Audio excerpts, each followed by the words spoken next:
So the gods, non-gods, humans and so forth.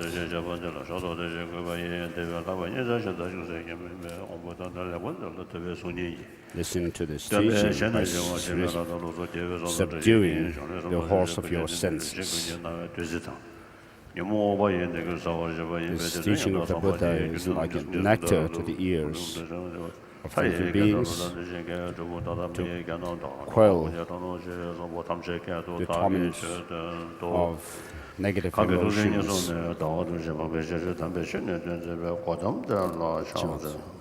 I pay homage to the Gautama, who out of his compassion taught the holy Dharma to rid us of all distorted views.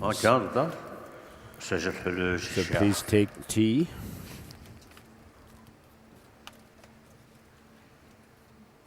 So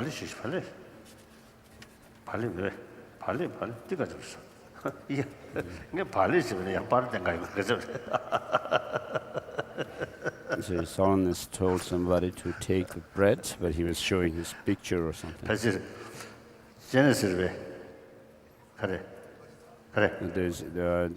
There's one postcard was distributed this morning. He was showing to His Holiness this picture of Vajrasattva, as if indicating that the bread was actually offered by Vajrasattva. He's just joking. So as we usually pray, may this place be filled with monastics who hold the three vows, the three precepts, and may this, may we be able to preserve the Dharma through study and practice. So when we came into exile in the beginning, we were rather without any protector, but we actually feel determined to work hard. For example, in the monks who came into exile were put in a place called Missionary, and we said that we needed a special separate place for those who engage in philosophical studies, the students of Buddhist philosophy.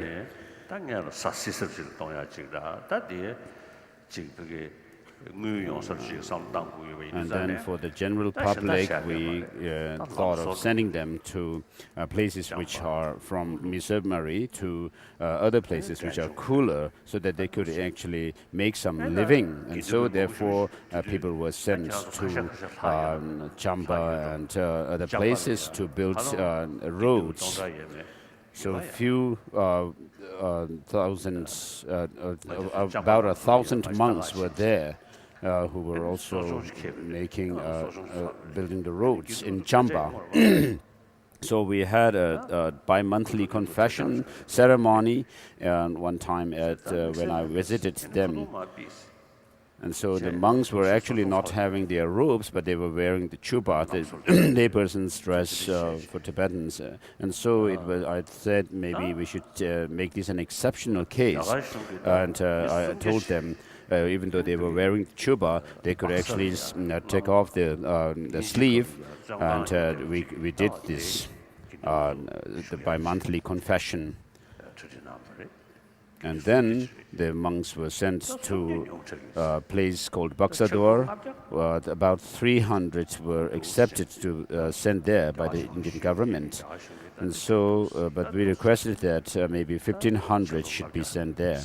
And we requested the Indian government, and which was approved. And then these 1,500 monks were sent to Baksador, which was very remote place. And so they had no way to get distracted. But because of the place being very remote, the monks actually had food poisoning, and also many monks became sick with tuberculosis because of the the climate there, where there was not much wind or breeze blowing. And then there was some idea of moving down to the settlements. And so the elder monks and abbots were quite concerned that the monks, if they were sent to the settlements, there would be lots of distractions because of the local villagers around. So they were right in a way. But in Lhasa, nearby Lhasa, there are those great monastic institutions, and the monastic institutions were not actually distracted by the Lhasa town or city, and therefore we said perhaps it would not be too bad, so bad to if the monks were moved down to the settlements down in South India, and so we moved slowly. We moved the monks to the South Indian settlements, Tibetan settlements. And initially the monks lived in huts, thatched huts. So with regard to the Buddha Dharma, it is said by the Buddha himself that he would be would have very little concern if the monastic had the practice of the three practices of the bimonthly confession, the rainy season retreat, and the conclusion of that retreat.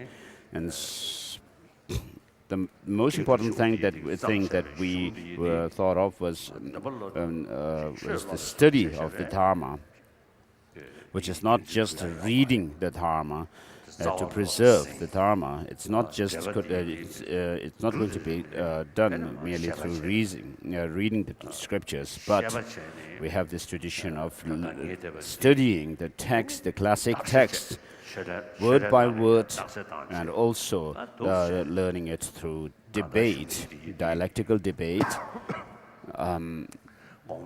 amongst the monks, the students. And from generation to generation, this tradition has been passed down, and we have kept it for the last over 2,000 years. This tradition was there in Tibet and also in India and also in Tibet since Shankarakshita started the tradition of Master Nalanda, the Nalanda institution. Of course, there has been lots of ups and downs in the Dharma, but with regard to for example, the study of logic and epistemology, of course, in China, I heard that there is the Naya Parvesha of the Door to Logic by Dignaga in Chinese translation. In the past, I heard there is this.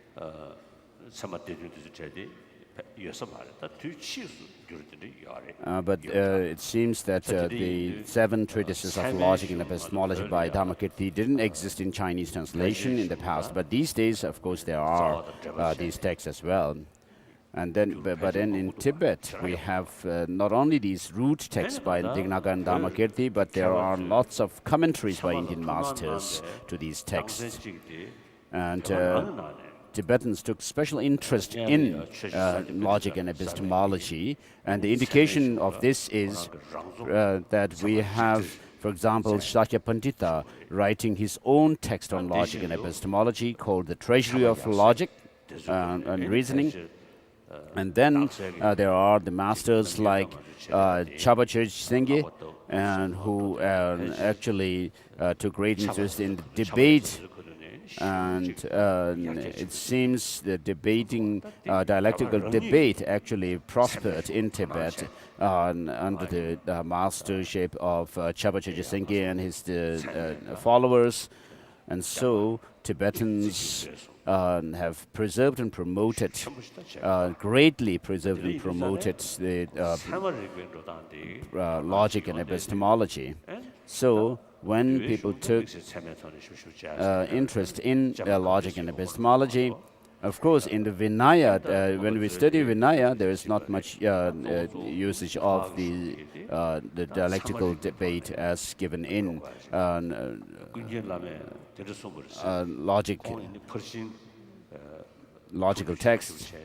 And so Gungyal Lama Jaren Shepa was said to have said that because he was very learned in the Abhisamaya, in the perfection of wisdom studies, and somebody asked him when he went back to Amdo, somebody asked him, it seems that you have actually emphasized on the study of perfection of wisdom and not others like logic and Madhyamaka, and he said, of course, the perfection of wisdom study is main.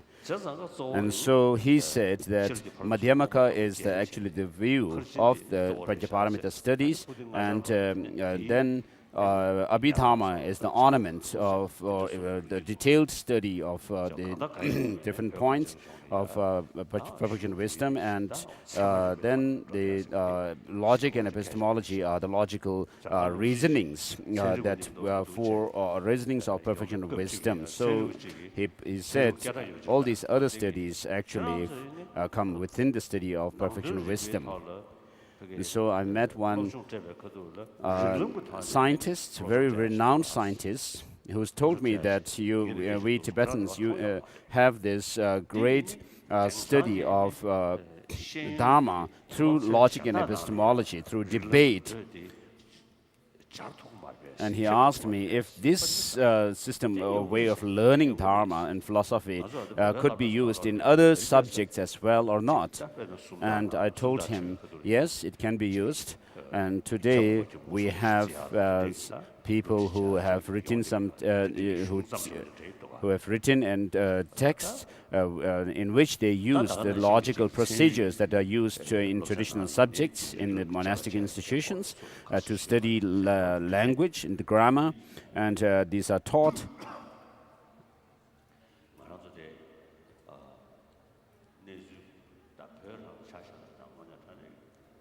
So in Tibet, in the whole of Tibet, Ulsang and Dötu and Dome, Amdo and Kham regions, everywhere, in all the different Tibetan Buddhist traditions, like Sakya, for example, where there has been this tradition of learning Buddhist philosophy through reasoning, and then there are in the Kagyu traditions, Nyingma tradition, studying the classic texts, the 13 classic texts. There were great masters who were also holding upholders of Vinaya in these traditions.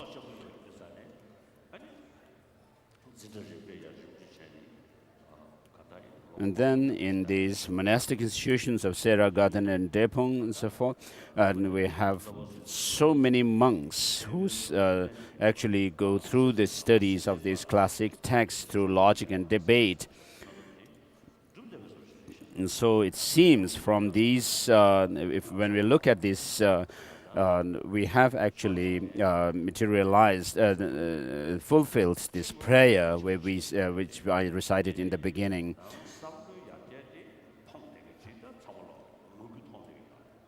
So in the modern world, of course, there is so much advancement in education, science, and technology, but people lack the means to make transformation within the mind, and therefore people take interest in the subject of transformation of the mind. So for this, of course, we have to know the map of the mind, how the workings of the mind. Even if you don't, wish to make transformation, if you don't know how the mind works, then you would only have to resort to prayers, or in the worst case scenario, in desperate situations, you would resort to drugs, tranquilizers, or sleeping pills. And there are people who do that kind of thing. Or else people just wander around the world and distract themselves in order to forget the disturbed state of mind.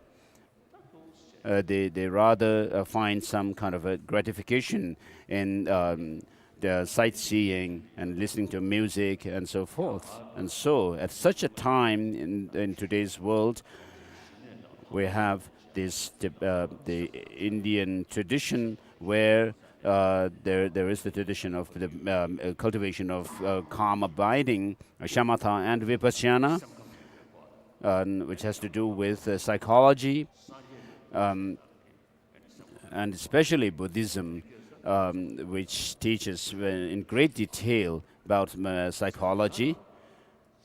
And so people, without thinking about the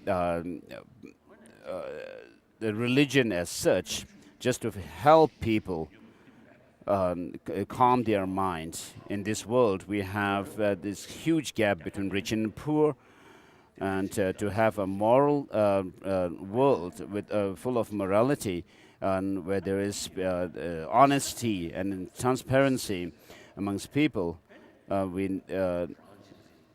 if we could reduce this extreme self-centeredness and adopt to cultivate the altruistic attitude,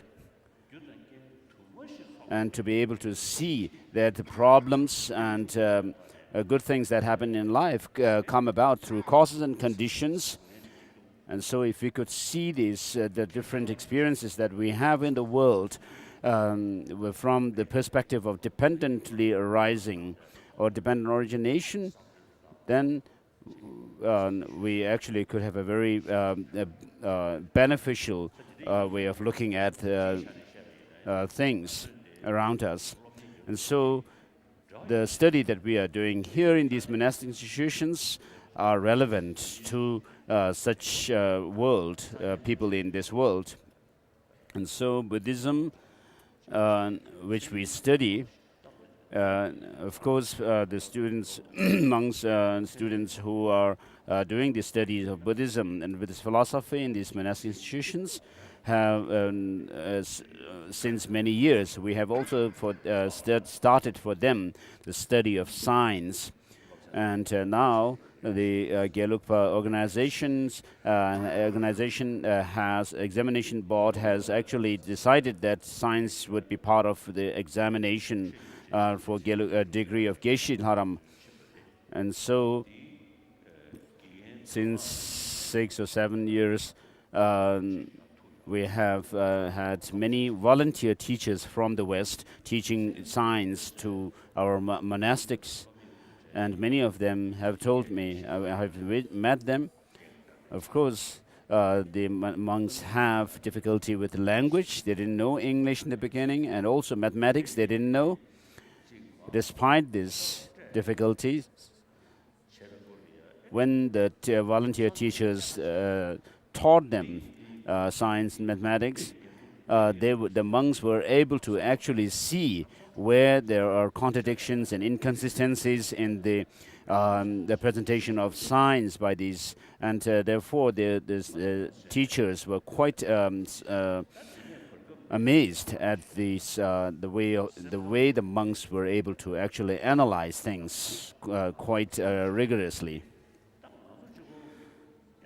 So this tradition that we have, the Buddhist tradition of logic and cosmology and the philosophy we have, is not only for us, but of course, if we could actually serve others as we do our prayers, as we say our prayer, may I be able to, may all sentient beings have happiness and so forth. And so if we could also use our knowledge to help others, it would be very good. We don't have to talk about converting people to Buddhism as such. We don't have to talk about religion as such, but even during the time of the Buddha, the whole of India could not be converted to Buddhism. And similarly, during the time of Ashoka, who ruled all over India, he couldn't do that.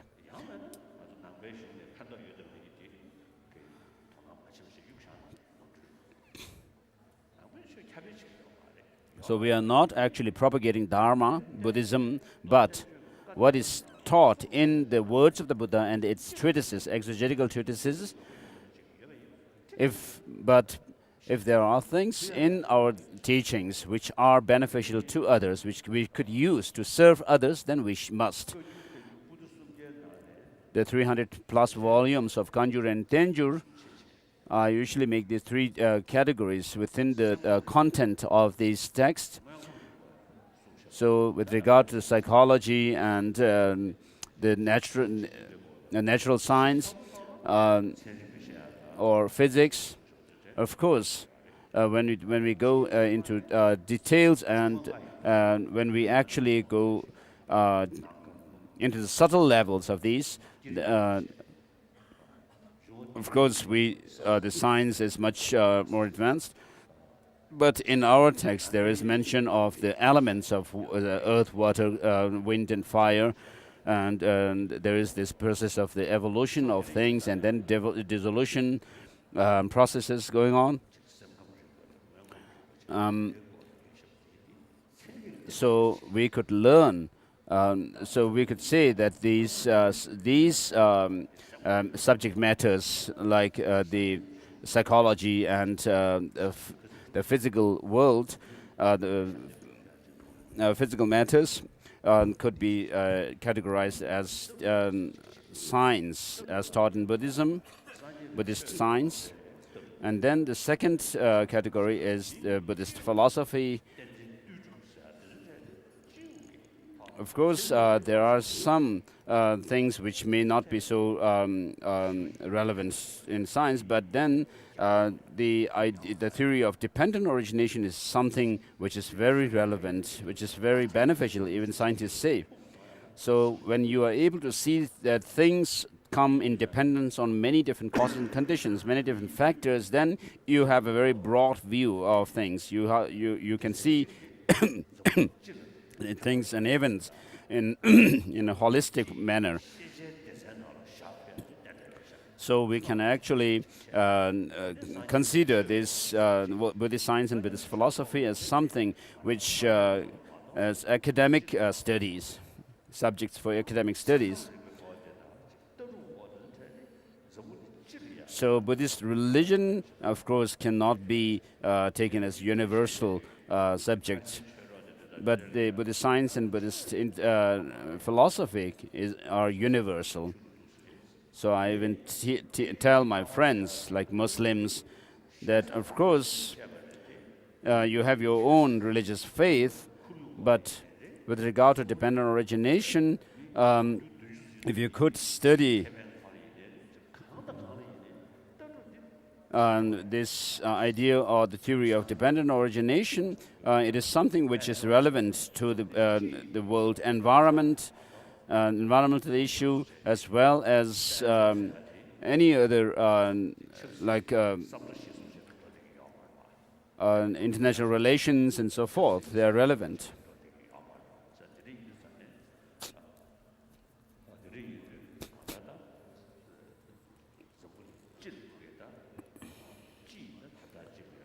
So when it comes to serving the, when certain issues that are related to the whole world and not some kind of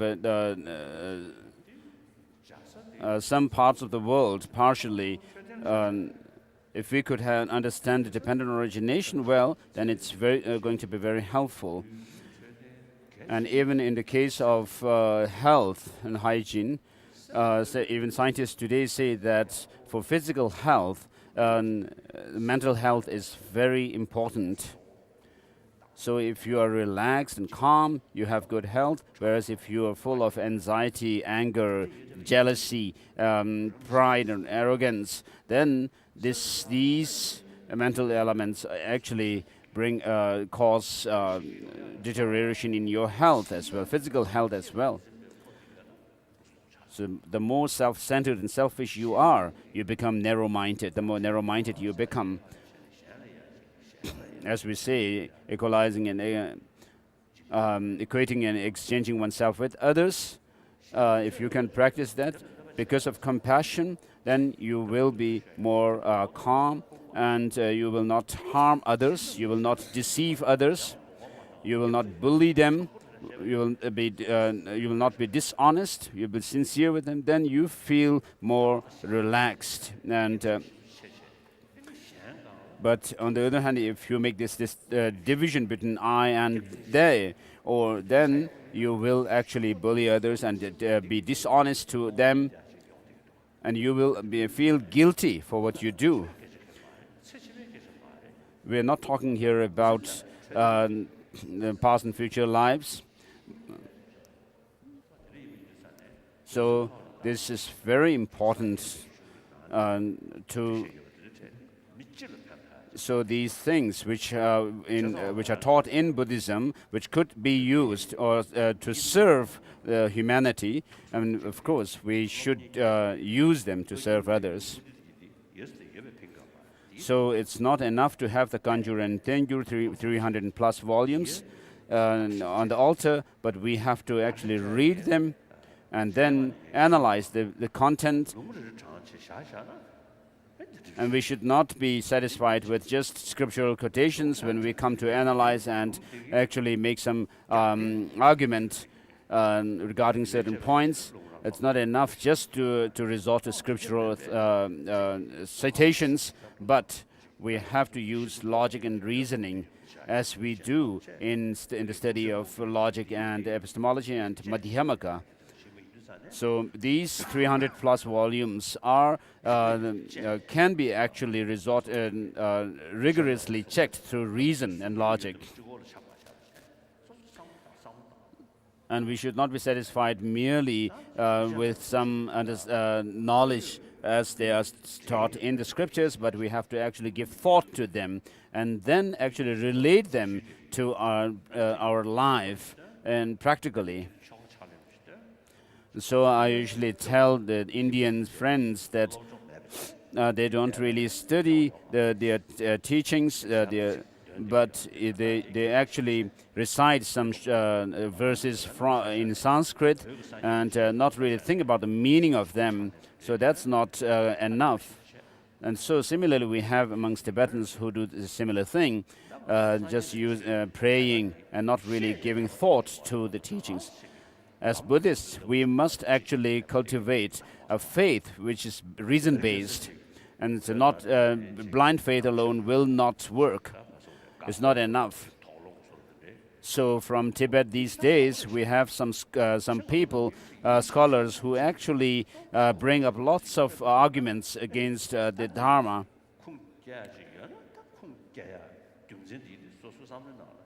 So when such things happen,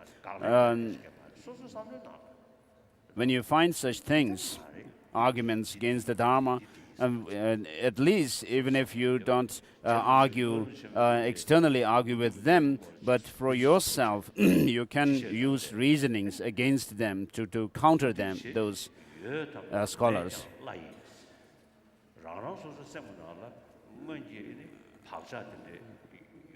Kedrubje has said that whether in Tibet there are non-Buddhists or not, but we all have the imprints in our mind of the contradictory philosophical views of the non-Buddhist traditions from our past lives. And so when we have people who are like arguing against the Dharma, of course it gives us a challenge, which is very good. So for the last 2,000 years, we have actually Tibetans have been able to keep up with the Dharma through reason and logic. Sorry.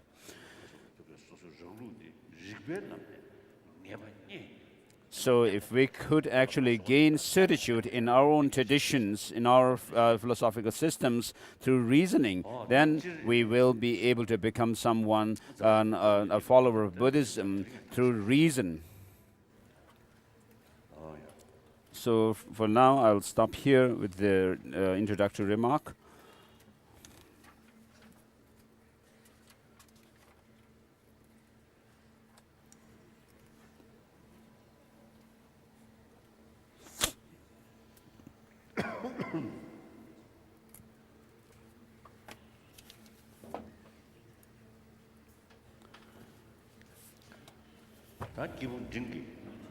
So we have come to the chapter on the section on the stages of path for beings with intermediate scope. So the root of the how to rely on the guru, the root of the path, and what to do, how to go about with the practice after having relied on them. So the Christians say that humans have souls, and some say even the animals have, but it seems generally they don't seem to have a soul. So from that point of view, we could say that even according to Christianity, we can say that human life is something precious. As the word Purusha kind of indicates, being having the ability to do things. And so having found such a human life with leisure and endowment, and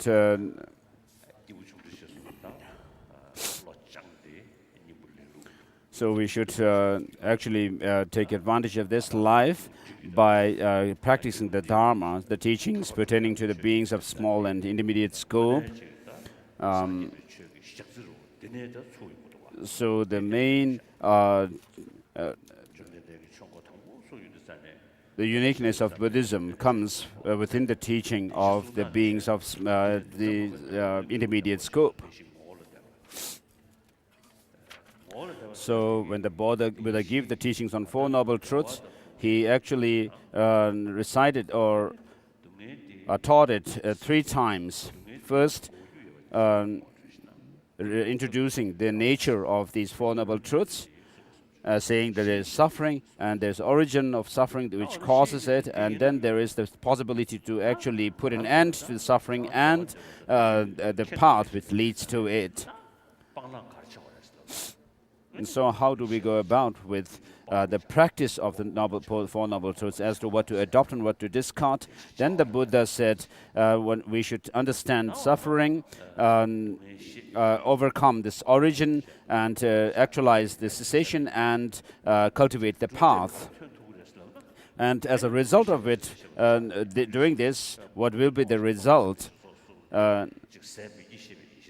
The Buddha, at the 3rd repetition of the Four Noble Truths, he said, once you have understood that the final nature of the suffering,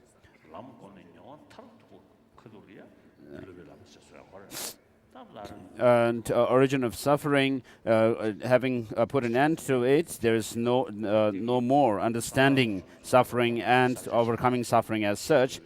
And then once you have actualized the cessation, there is nothing to be actualized. And once you have cultivated the path within yourself, then there is no more path to be cultivated as such. So this is how you go about with the practice of the Dharma. So the reason for giving the teaching on the Four Noble Truths is for the 12 links of dependent origination, and it shows how the Four Noble Truths actually work. So in the 12 links, it begins with ignorance as the cause of our karma, leading to leaving imprint on the consciousness, and then ending with aging and death. And then it also, within that, the teaching on the 12 links, it said that when once ignorance is stopped, then the rest of the chain also stops. So these are not mere imaginations, but actually we're talking about reality. And so the teaching on the Four Noble Truths is something practical and realistic.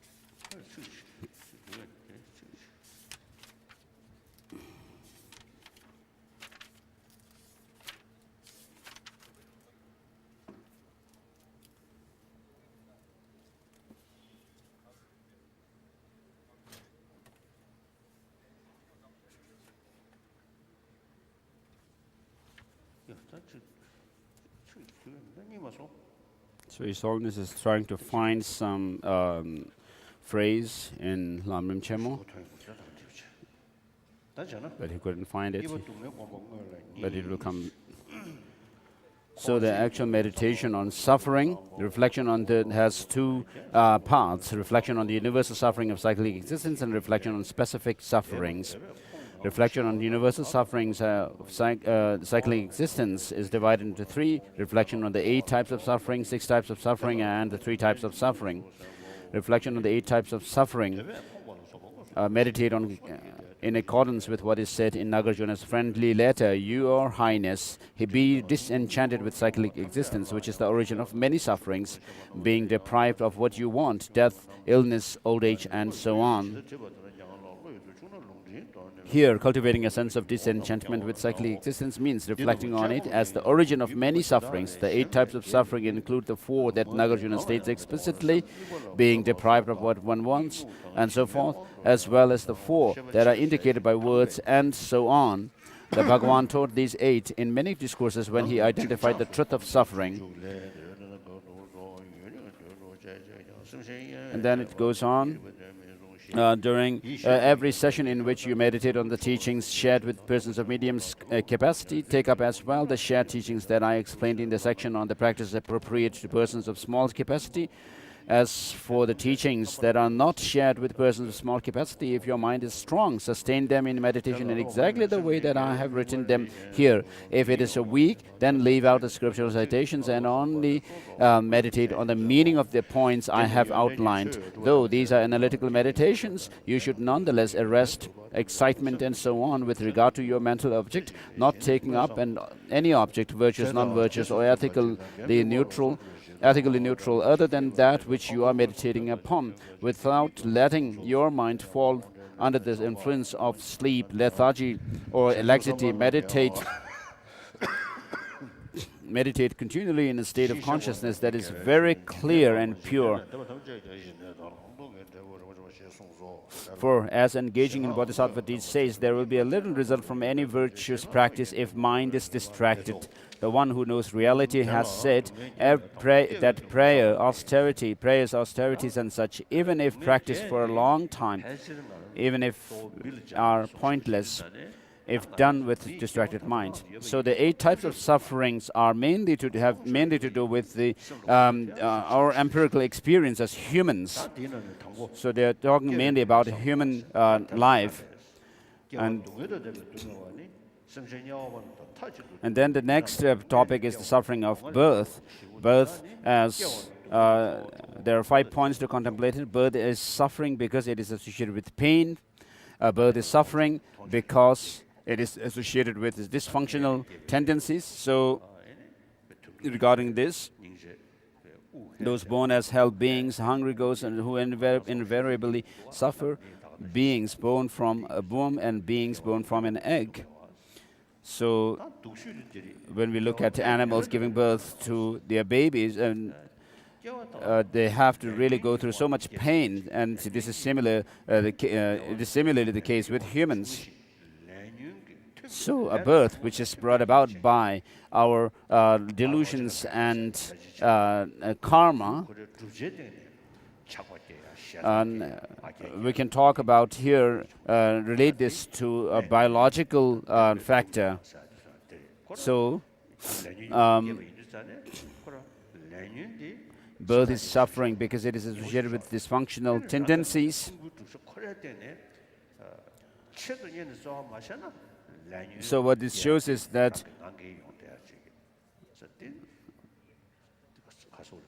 So unless we work to end this type of suffering, this kind of birth, which is brought about by our destructive emotions and karma, of course the suffering will naturally come once we have this kind of psychophysical aggregate. All the compositional factors of the three realms, because they are associated with dysfunctional tendencies that are in harmony with the class of afflictions, are ill-suited to the service virtue and uncontrollable. So if we think about this kind of suffering, so a life which is brought about by our delusions and karma, you will feel that once you understand that, you will feel that you can't help without actually going against or overcoming it. And moreover, once you possess the compositional factors of living beings within the three realms, you too are bound to dysfunctional tendencies and are in harmony with the class of afflictions. So we have this life or body which is brought about by our karma and delusions. And so there is the birth is suffering because it is the origin of suffering. And birth is suffering because it is the origin of the afflictions.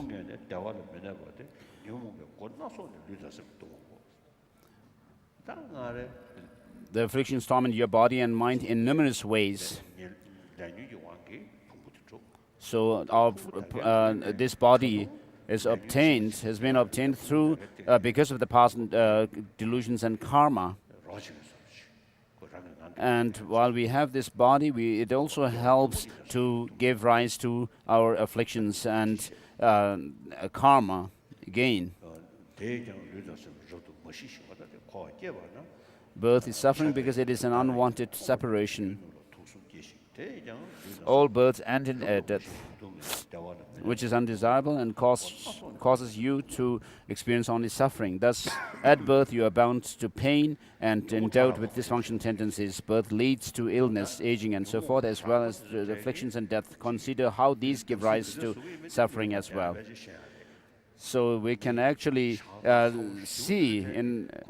empirically see that how when someone is overcome with anger or attachment and greed, they cause trouble to themselves as well. If we look at animals as well, animals, dogs which are very angry, even other dogs will not come around it. Whereas if a dog is very gentle, then others also come around.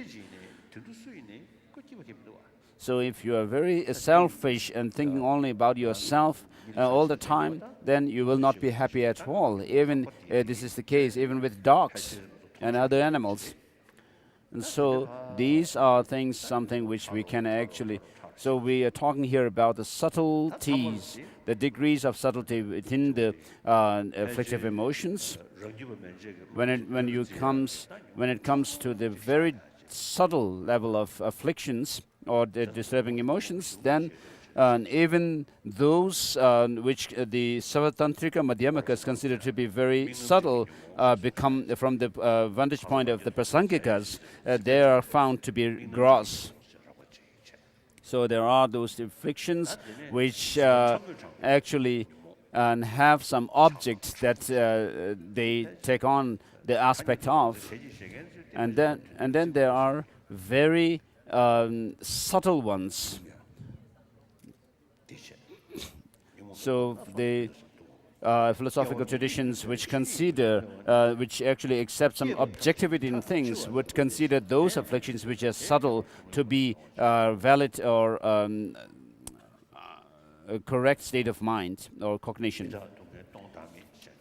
In particular, the suffering you undergo in the womb is as described in Chandrakomin's letter to a student. So when we think about the impermanence, suffering, the four attributes of the First Noble Truth, this is what is taught here. So when regarding the subtle impermanence, the mere fact that something actually ceases or is disintegrates is because of its cause, which has brought about, which has which brings it about. So, if we think closely, we are all like a slave to our ignorance. And so, because of this king of ignorance, we have all its servants which actually subject us to suffering. So therefore, there is no choice but to actually go against the ignorance. So you cannot just be angry and make faces to it, but you actually have to develop the understanding of reality as it is to counter this ignorance. Thus, at birth, you are bound to pain and endowed with dysfunctional tendencies. Birth leads to illness, aging, and so forth, as well as the afflictions and death. Consider how these give rise to suffering as well.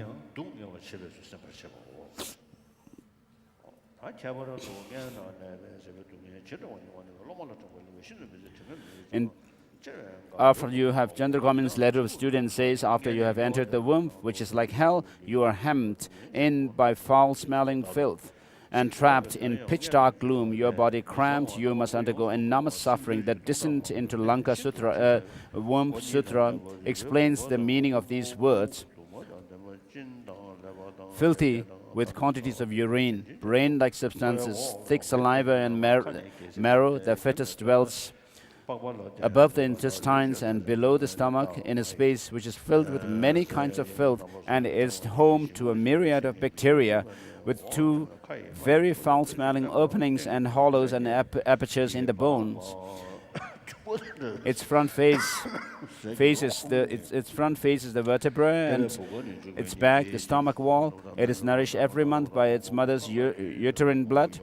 The bits of food its mother has eaten are ground by her two rows of teeth and swallowed. As it is swallowed, the food is moistened from below by saliva and the oozing of mouth sores, while it is polluted from above by thick saliva. The remains of that vomit-like food enter from above through the umbilical cord's opening and generate growth. Through this thickening, quivering, and elongated and globular stages, the embryo is completely transformed into a fetus with arms and legs. The placenta encloses its arms, legs, and cheeks, reeking like an old placenta, like an old rag used for mucus. The stench is unbearable, and shrouded in pitch darkness, it moves up and down. The bitter, sour, pungent, salty, spicy, and astringent taste of food affect it like hot coals, like an intestinal worm. It feeds on filthy fluids. It finds itself in a swamp that oozes rotting filth. Its life force is unstable. The heat of its mother's body torments, heats, and overheats it all in 3 degrees, slightly, moderately, and greatly. It experiences distressing, intense, violent, unbearable agony. Whenever its mother moves a little, moderately or greatly, it also moves in the same way, constrained by 5 bonds. It experiences agony that is distressing, intense, violent, unbearable, and almost inconceivable, as though it had been thrust into a pit of burning cinders. Similarly, it is said that the fetus is harmed in the womb when the mother eats too much or too little, eats food that is too oily, pungent, hot, salty, sour, bitter, sweet, bitter, spicy, or astringent, indulges her sexual desires, runs too much or too fast, jumps or swims, or sits or squats in front of the fire. It is also said that the fetus is confined by the stomach and held firm by the intestine, as though it were bound by 5 bonds or impaled on a stake. There is even further suffering when the infant emerges from the womb and is born into the outside. Chandra Gomin's letter to students says, it is crushed slowly like sesame seed in an oil press, and then somehow it is born.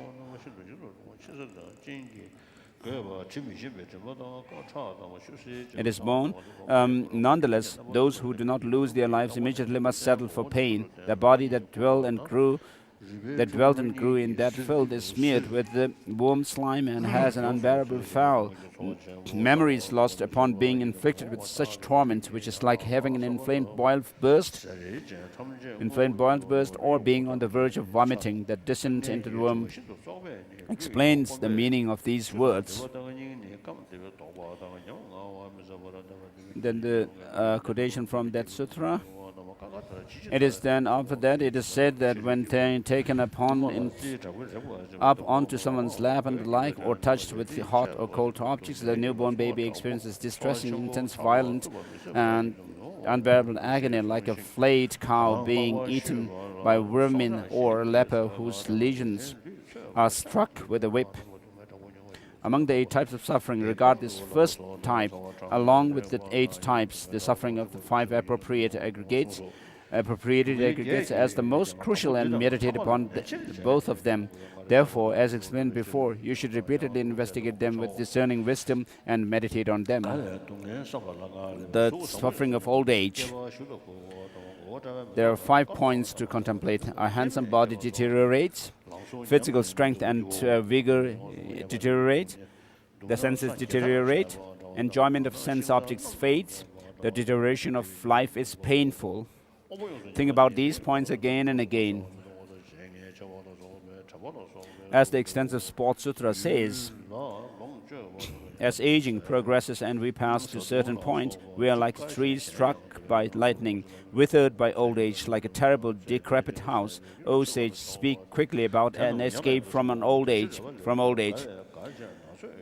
Age enfeebled the masses of men and women as a windstorm strips vines from the groves of sal trees. Age steals our vigor, skill, and strength. It is as though we are struck in mud. Age makes attractive bodies unattractive. Age steals our glory and our strength. Age steals our happiness and subjects us to insults. Age takes our vigor. Age begets death. Chang'ava said, the pain of death is horrible but brief. How horrible is aging. Gamapa said, it is well that aging happens little by little. If it happened all at once, it would be intolerable. The suffering of illness.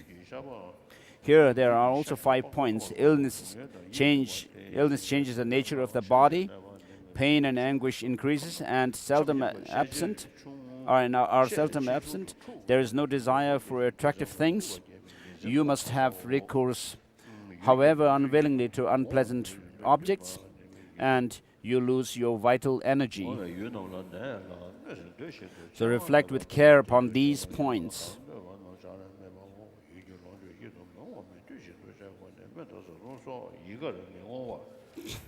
As the extensive Sports Sutra says, hundreds of illnesses and the pains of rampant disease inflict us, just as humans oppress wild animals. Regard the beings overwhelmed by old age and disease, and quickly speak about escape from suffering. In deep winter, wind and great blizzards take the vigor from the grasses, shrubs, trees, and herbs. In the same way, disease takes the vigor out of living beings, and it breaks down their faculties, physical appearance, and strength. It will drain a great fortune in wealth and grain to the last. Disease constantly humiliates living beings. It harms them and is contemptuous of beauty. It torments them like the sun beating down from the sky. The suffering of death. Again, there are 5 points to contemplate.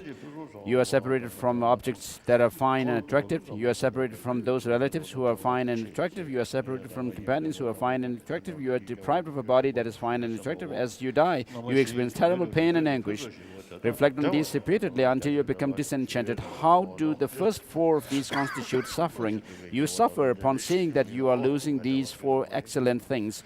The extensive Sports Sutra says, you die and pass on to another life, and in doing so, you are forever separated from people who are beautiful and beloved. Like a leaf fallen from a tree or current of river, you will never return and meet them again. Death makes the powerful weak.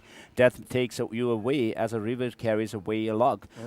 People go alone, unaccompanied, with no companion. powerless because the karma has its effects. Death seizes myriad living beings, as sea monsters seize swarms of creatures, as an eagle seizes a snake, or a lion an elephant, as fire takes hold of grass, trees, and swarming creatures. The suffering of encountering what is unpleasant.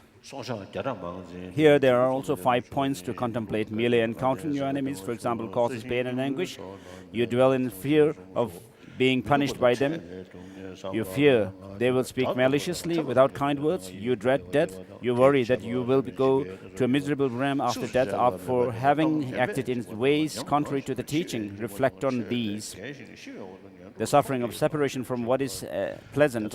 Again, there are 5 points to contemplate. When you are separated from a very dear relative, for example, in your mind, sorrow arises. In your speech, you lament. You bring harm to your own body. You are saddened, recalling and missing the good qualities of what you have lost. Recourse in no longer available for what you have lost. Reflect on these. The suffering of not getting what you want.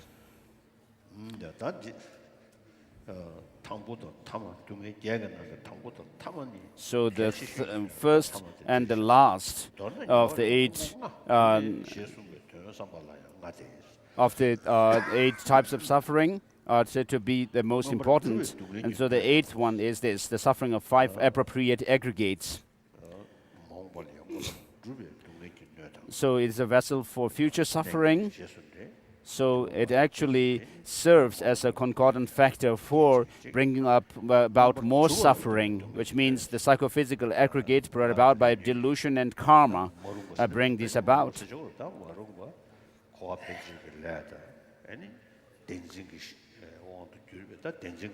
So because of our grasping at true existence of things and creating karma, because of that, and having actually been born in such a life with this body and psychophysical aggregate, such a psychophysical aggregate brings about more suffering and serves as the basis for more suffering, and therefore you have more suffering. A vessel for suffering based on what presently exists, vessel for the suffering of pain, vessels for suffering of change, and vessels for the suffering of continuationality. Reflect on these again and again. As I said yesterday,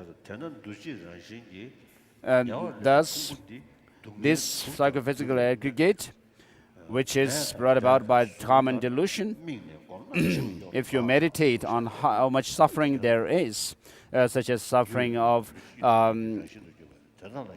injury and so forth, it will stir within you this wish to go out of suffering.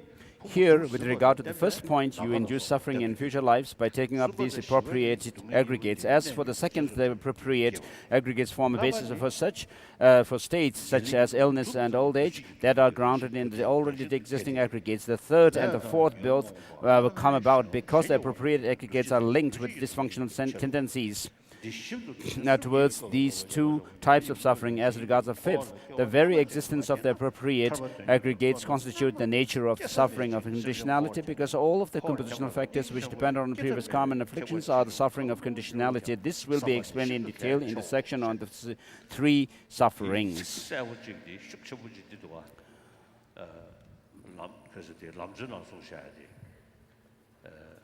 So in the 3 the principal parts of the path, being swept by the powerful 4 currents and bound by the tight ropes of karma and afflictions, and they're trapped inside the iron mesh self-grasping. They're enveloped from everywhere by thick by pitch darkness of ignorance. So the 4 powerful rivers referred to river currents refers to the birth, sickness, aging, and death, and then the fetters of karma, this which bind us tightly, is brought about by the self-grasping, the iron mesh of self-grasping, and this strong sense of notion of an I and grasping at this self, and also the psychophysical aggregate on the basis of which we have the sense of an I. All these are brought about by the self-grasping. And so, whether it's about the external world or internal experience, they appear to have some objective existence to us. But if we could accordingly, as they appear to have objective existence, we also kind of hold on to that way of existence of things. And whatever experience we have, we always have a very strong notion of some kind of a solid nature of these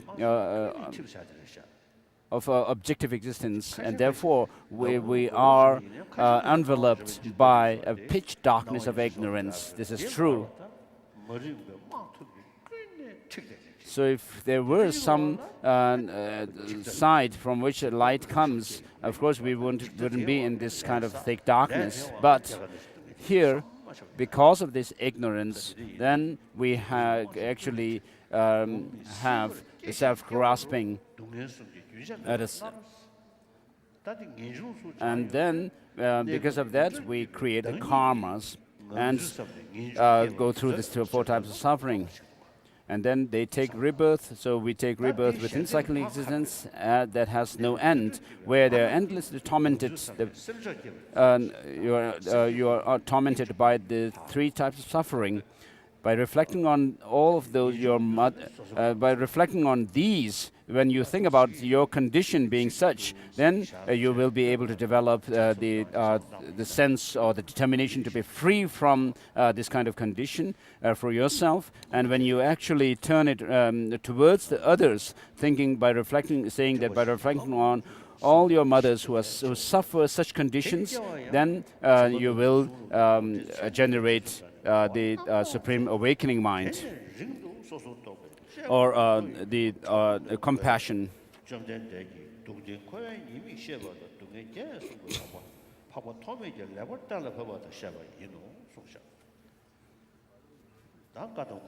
So the last paragraph on page 279, Bodhawa said, as soon as we are born, any one of the 6 types of beings, we are faced with the suffering of sickness, death, and so on. When the cause of sickness is present, we are sick. And so, this is not because you have very little merit, but because you have this body and mind which have come through delusion and karma. These are bound to happen. And so this is neither appropriate nor accidental. It is character of or nature of cyclic existence. While we are in cyclic existence, there is no escaping it. If we are disgusted by it, then we must eliminate the process of birth. To do this, we must eliminate its causes. Reflect in this way on the arising of suffering explained above, sufferings of birth, old age, illness, death, and so forth. Then reflection on the 6 types of suffering, page 281. And then the first one, the fault of uncertainty.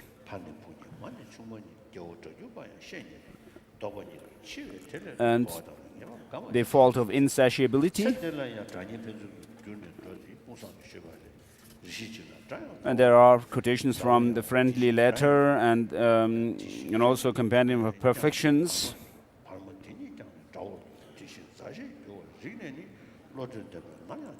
And Chandraghomin's letter to a student.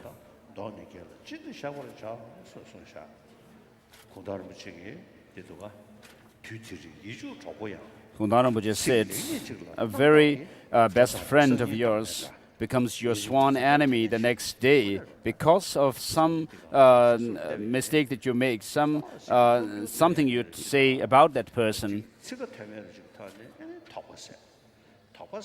So people become suspicious for what they say about you, and because of that, then they develop distrust, and because of which they develop anxiety and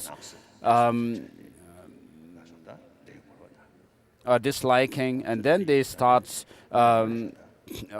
thinking to harm you. And covetousness also happens.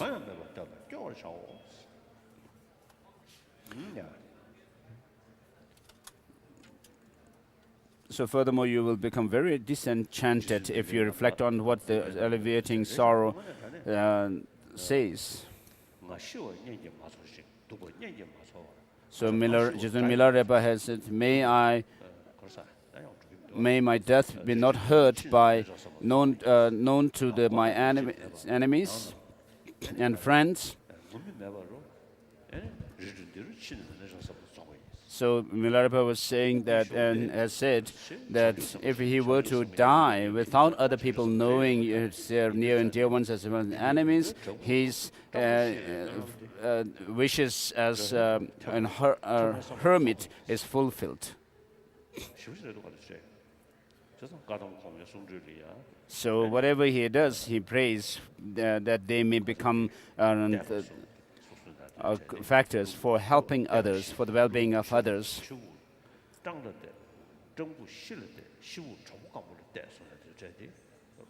And so the four ways of carrying oneself about, according to the Kadamba masters, are also very good. That you think about the Dharma alone, and while practicing the Dharma, you live as a mendicant. And as mendicants, you live in places which are hostile and be able to do your practice.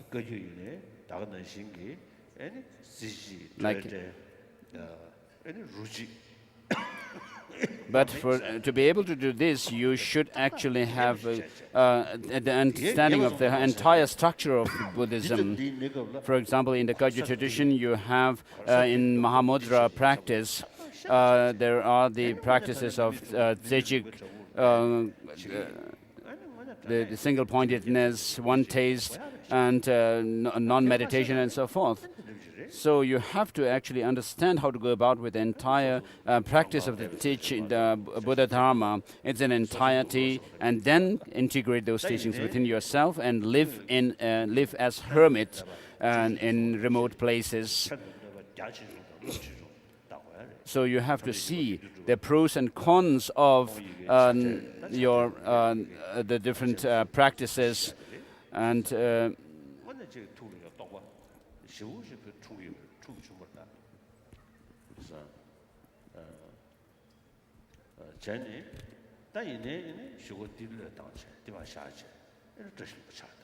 so with regard to the first Dalai Lama, Gedun Drup, of course, when he was living as hermit, he was really making lots of progress, spiritual progress. And then where he had the opportunity to progress further and further into higher experiences of Dharma, while he was living in Gangjen Hermitage, and then later he built the Tashilhimbu monasteries. And so later he instructed advised his disciples that I actually forsake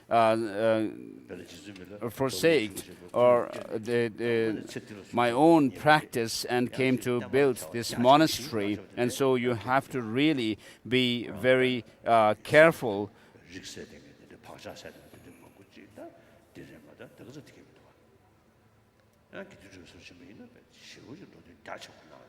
So the first Dalai Lama was able to really leave a great legacy in terms of the preservation and promotion of the Dharma. But there are other masters who actually have very few disciples and live in remote places.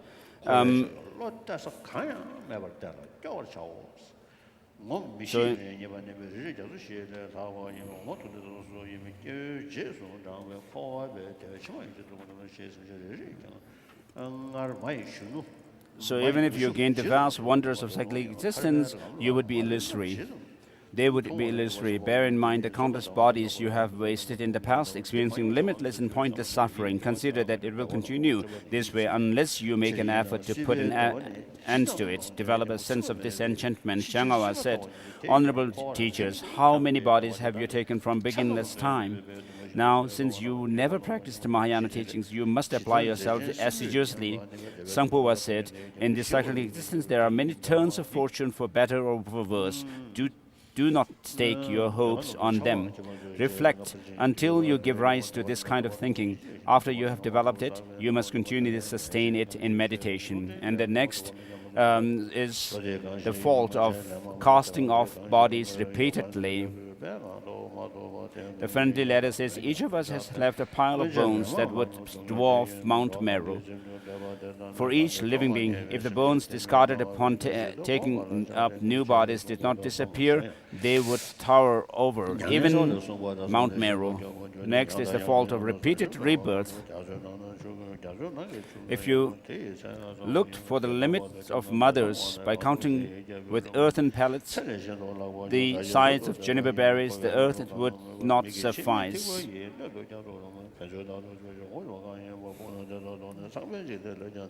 So earlier, scholars took this to mean that each pellet represents a living being who has been your mother, but this is incorrect. The clear words explanation of the friendly letter cites a sutra which indicates that that it refers to the line of matrilineal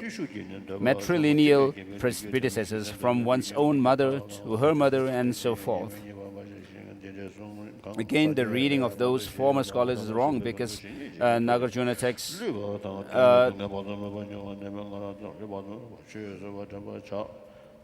says the limit of mothers.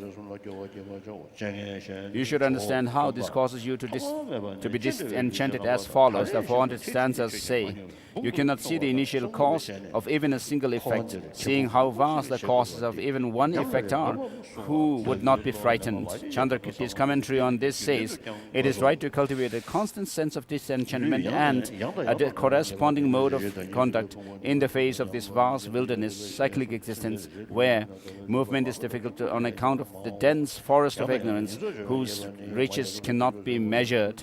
The fault of repeatedly descending from high to low is the fifth point.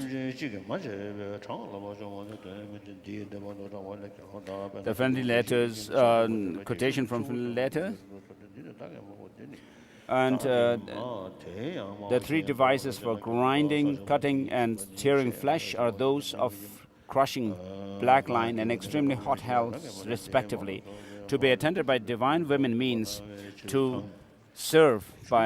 be served by goddesses. The pleasures of deities in the desire realm refers to the deities in the desire realm from the heaven of the 33 and above. Here, the light of the sun and the moon is described in terms that are familiar to ordinary people without distinguishing between the supports, the palace of the deities, and what is supported the deities. If you do distinguish them, then the light is the light of the palace of sun and moon. Considering all the ways that you can fall from high to low places, as illustrated by these examples, you should be disenchanted with cyclic existence, because all of its wonders will collapse at the end, as the basis of discipline states. The end of accumulated things is depletion. The end of things that are high is a fall. The end of meetings is separation. The end of life is death.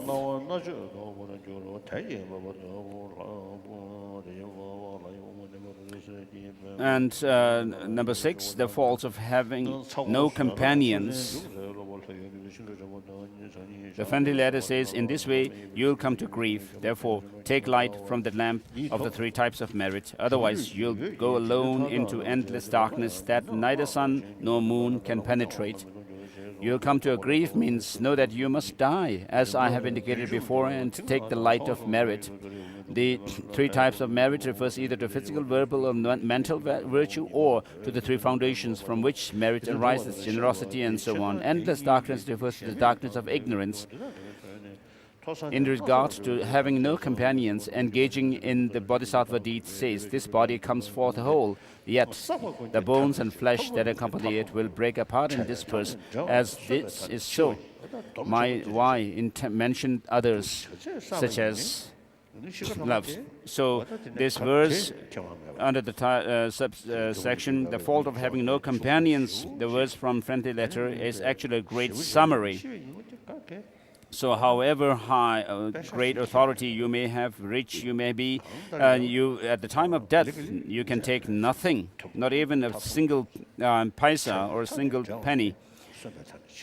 So in this way, it's actually, the base of discipline states, the statement from the base of discipline, just before that, the end of accumulated things, everything that has collected ends in depletion, the things which go up must come down, and the end of meetings is separation, and the end of life is death.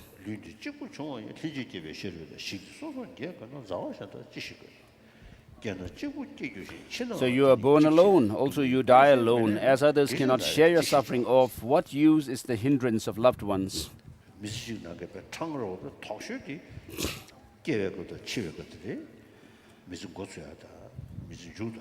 So during the time of birth and death, we cannot do much. You cannot actually take anybody that you consider to be your relatives or your friends and so forth. So thus these 6 faults comprise 3 types. In cyclic existence, there is no secure basis for you that you can count on. However much you may indulge in its pleasure, they will not bring satisfaction in the end. You have been caught in cyclic existence from beginningless time. The first of these has 4 parts to it.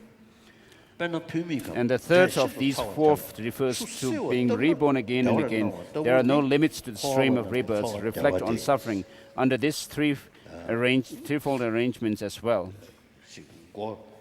And the next is meditation on the 3 types of suffering. The suffering of change,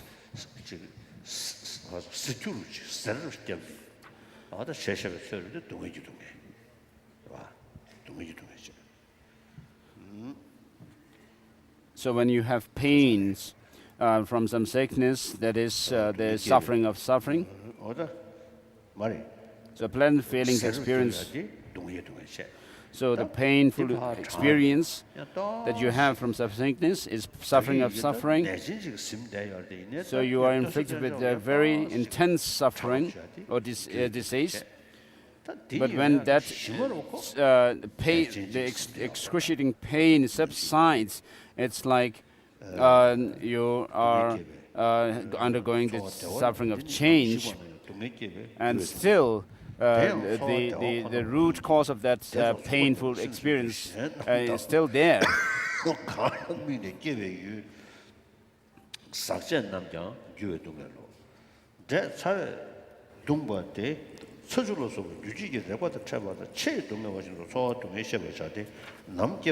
And the suffering of pain, and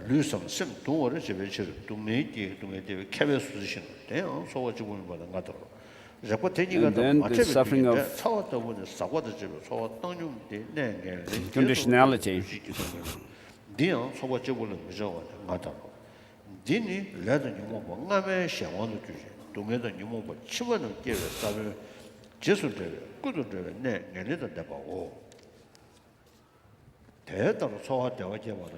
So thus, attachment increases when a pleasant feeling arises, and hostility increases when pain arises. Ignorance increases when you misapprehend the body, which is part of a dysfunctional situation that is neither pleasant nor painful, as permanent. So within the ignorance, of course, there are going to be very degrees of subtlety. When it is so as permanent, when it is in fact impermanent. Attachment gives rise to suffering, such as future rebirth in the 5 realms of the hell realm and so forth. Hostility brings about. So in the Pramana Vartika, it says that ignorance is the root of the birth in cyclic existence. But once you have created a karma through ignorance, it is actually revitalized by craving, reinforced by it in order to take rebirth. So hostility brings about suffering such as sorrow as in this life, as well as the future sufferings of miserable realms, while ignorance acts in such a way as to maintain in existence the sufferings produced by the other two, attachment and hostility. Therefore, attachment ceases when you see pleasant feelings as suffering. In the case of painful feelings, hostility ceases when you consider that since these aggregates of body and mind are a collection of causes for suffering, painful feelings arises from them as physical afflictions does. So in the Lhagdong Chemo, the insight section, the reality is also explained in terms of the coarser level and the subtle. So it says, I have explained these points in accordance with the compendium of determinations and levels of the yogic deeds. So here,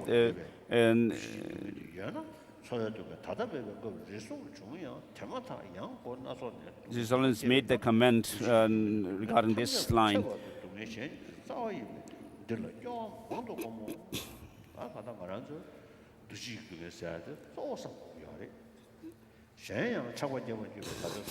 So therefore, since the suffering of conditionality pervades all suffering and is the root of the other two types of suffering, meditate on it often in order to become disenchanted with it. Moreover, your current pleasant feelings mostly arise only upon the relief of suffering. So we actually draw some kind of a pleasure based on the sensory experiences, such as beautiful sights, interesting music, and fragrant smell or sweet taste and pleasant touch. So these are not actually very stable. They do not last. So while the sights and sounds and so forth are there, you will draw some pleasure. But when once they are not there, then you will not be happy. In fact, you may feel rather sad. But based on the mind, if you could generate some virtuous state of mind or cultivate patience, these do not depend on sensory perceptions. So the sensory perceptions actually come into being, or they arise when the objects, the respective objects are there, the sight, sounds and so forth are there, whereas the cognition, our thoughts do not have to necessarily depend on these objects. So we usually talk about the sense objects or sensual objects, and most of the people try to draw some kind of satisfaction or contentment based on that they draw based on the sensory experiences. So animals also do that. So when they see other animals of their own species, they are happy, and when they hear sounds or noise of their own species, they are happy. But using their own mind, they cannot actually use their own mind to draw such pleasure, whereas humans can do that. So since we have this very special intelligence, this body that we have is also considered as a high status. So physically we are in high status, but mentally, if we are more or less lost to our sensory experiences and are so mentally we are same as animals and not of high status.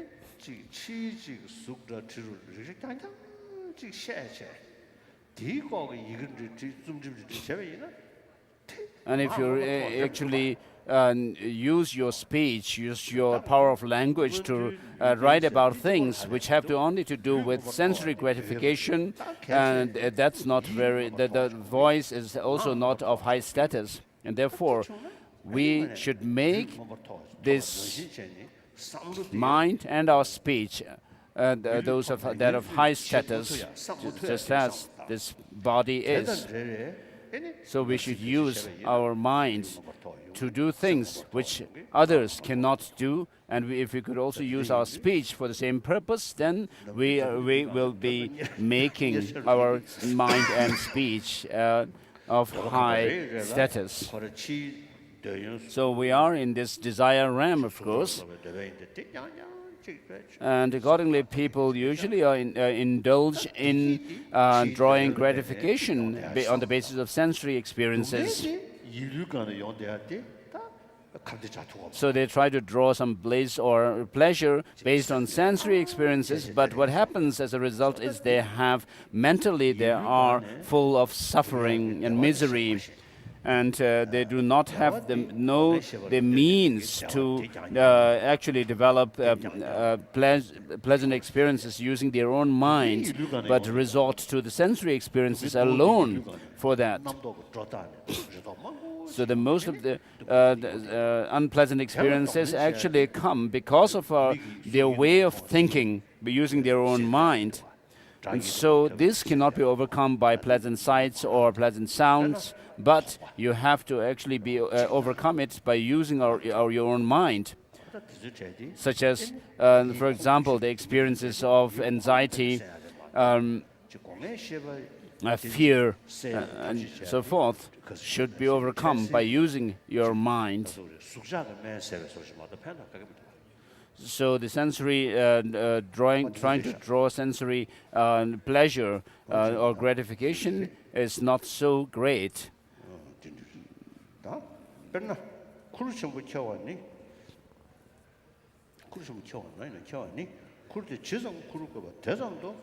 Moreover, your current pleasant feelings which cause attachment to grow mostly arise only upon the relief of suffering. Pleasure does not exist naturally, independently of the removal of suffering. For example, if you suffer because of too much walking, a pleasant state of mind arises when you sit down.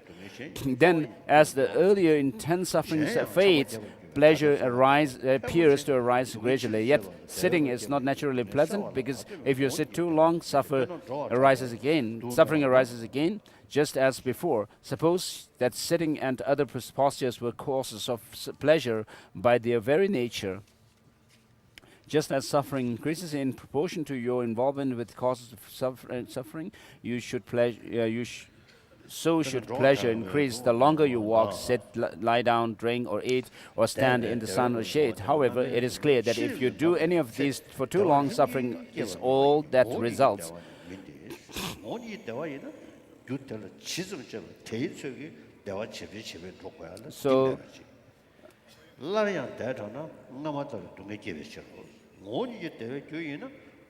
So, if these were pleasure, such as sitting and so forth, were pleasure by nature, then the more you indulge in them, the more pleasure you should be able to draw. But that's not the case, as the passage continues. Just as suffering increases in proportion to your involvement with causes of suffering, so should pleasure increases the longer you walk, sit, lie, and so forth. However, it is clear that if you do these too long, suffering is all that results. And then for as the Descent in the Womb Sutra says, in the same vein, Nanda, physical activities of walking, sitting, standing, or lying down must each be understood as suffering. If meditators analyze the nature of these physical activities, they will see that if they spend the day walking and do not rest, sit down, or lie down, they will experience walking exclusively as suffering and will experience intense, sharp, unbearable, unpleasant feelings. The notion that walk is pleasant will not arise. After discussing the other three physical activities in the same way, the text continues. And also in the 400 stanzas, pleasure, when it increases, is seen to change into pain. Pain, when it increases, does not likewise change into pleasure. And next section is reflection on specific suffering. So we'll move on.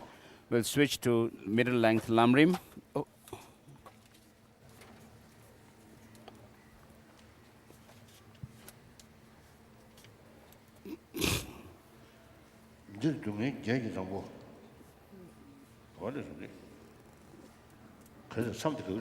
Shortcomings of cyclic existence. 이번에 이 코어 지 중에서 봐. 그래. think about shortcoming cycling existence in general. Uh,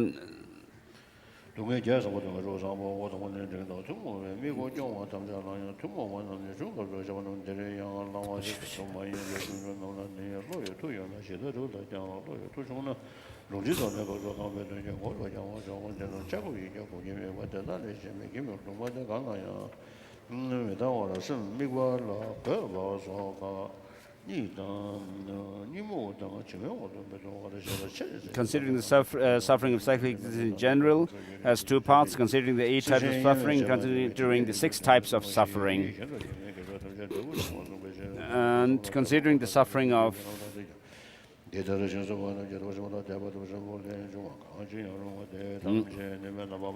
those 8 types of suffering, considering the suffering of birth, suffering of aging, the suffering of illness, suffering of deaths, and suffering of meeting with the unpleasant, the suffering of separation from the pleasant, and suffering of seeking what you desire and not getting it, and the suffering, the meaning of the statements in brief, the 5 appropriate aggregates are suffering.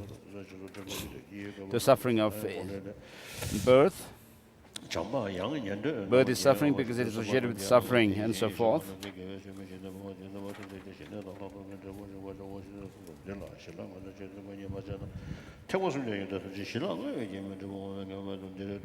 And then considering the suffering of aging. This has 5 points. The complete deterioration of your fine body is such that your spine becomes carved like a bow, your head becomes white like moss flowers, your forehead becomes covered with wrinkles like a cutting board, and so on, whereby the splendor of youth deteriorates and you turn ugly, the deterioration of power and strength, and the deterioration of senses in such a way that the eyes and so forth do not see clearly, perceive forms and so forth, and your mindfulness and so forth diminish and grow as you grow forgetful and so forth. And fourth, the enjoyment of sense objects declines. Food and drinks become difficult to digest and you can no longer enjoy other pleasures. The suffering of the lifespan having deteriorated completely is that due to your lifespan having been at largely spent, you face death. You should think about these points again and again.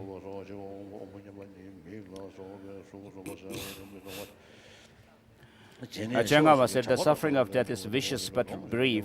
This aging process is vicious indeed. Karmapa said it's good that old age comes gradually, bit by bit. If it came in a single moment and all at once, it would be unbearable. Considering the suffering of illness has 5 points. The nature of body changes in that the flesh becomes loose, the skin dries up and so forth. Suffering and mental unhappiness increases and you predominantly dwell in them. The bodily constituents, water and so forth become disturbed in strength as they lose their proportional balance, producing pain in the body that in turn causes mental unhappiness, lasting day and night. You lack the desire. Number 3, you lack the desire to enjoy pleasant things. And 4, you need to undergo the unpleasant against your will. And 5, you will be separated from your life. You should consider these points in detail. Considering the suffering of death, this has 5 points. You are separated from the excellent possessions, relatives, companions, as well as your lovely body, and at the time of death you experience suffering and intense mental unhappiness. As long as you have not become distressed at these types of suffering, you should think them over again and again. The way in which the first 4 become suffering is that having seen that you will be separated from those 4, you suffer. Considering the suffering of the meeting with unpleasant, the next is considering the suffering of separation from the pleasant.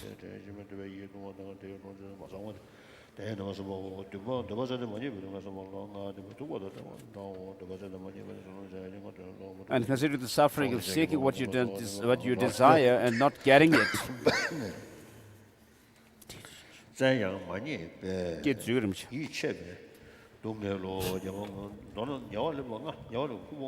And considering the meaning of the subject statement, in brief, the five appropriated aggregates are suffering. This has 5 points.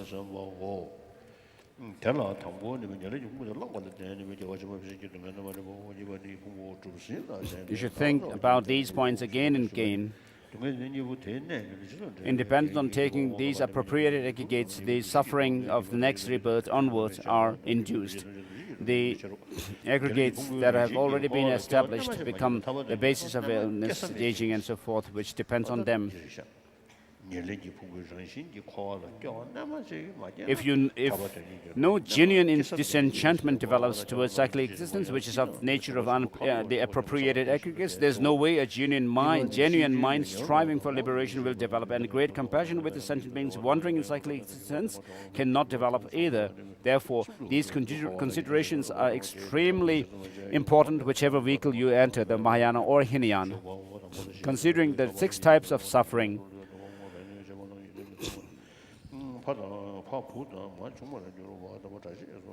the lack of certainty, insatiability, discarding one's body again and again, being reborn again and again, changing from high to low again and again, and lacking companions. To reduce them to 3, in the cyclic existence, there's nothing reliable. No matter how much of its happiness you enjoy, there is no final point of satisfaction, and you have been in it since beginningless time. The first has 4 points. The inappropriateness of relying on the body you have attained, you will discard your body again and again. The inappropriateness of relying on benefit and harm done to you, there is no certainty as to whether your father will become your son, your mother your wife, an enemy, someone very dear to you, and the like. The inappropriateness of relying on the excellences you have achieved, you fall from high places to low ones, and the inappropriateness of relying on companions, you have to go on without them in the end. The third one of this is that you are reborn again and again, and end to the continuity of birth is not evident. You should reflect on these manners again and again. Furthermore, at the present, most of the happy feelings that increase our attachment are minds of happiness that arise with respect to a relief of suffering, yet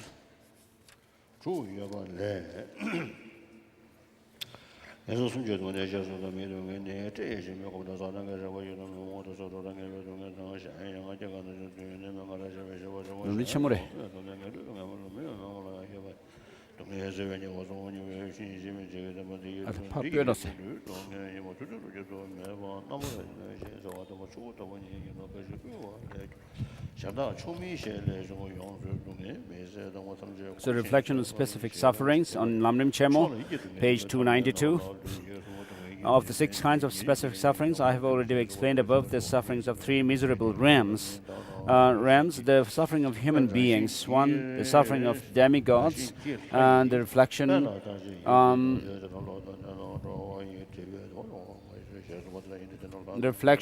on the suffering of the deities.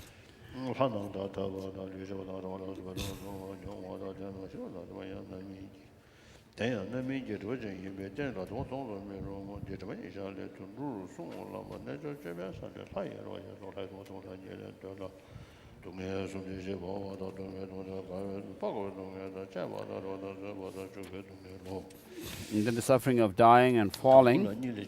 The suffering of dying, the ventilator says, although the deities have great pleasure in heaven, the suffering of dying there is even greater than that. The wise who understand this cease to create attachment towards for the perishable heavens. Deities derive pleasure from indulging their sensual desires, yet greater than this is the tremendous suffering they experience while dying, and when they become aware of the 5 signs of death about which this same text says, their bodies turn an unattractive color. Their cushions become uncomfortable, their flower garlands wilt, and their clothing smells, and unaccustomed sweat breaks out over their bodies. The 5 signs that signal the deities in the heaven foretelling their death and departure therefore Their form are similar to the signs that foretell death for humans on earth, and the suffering, of falling to lower realms.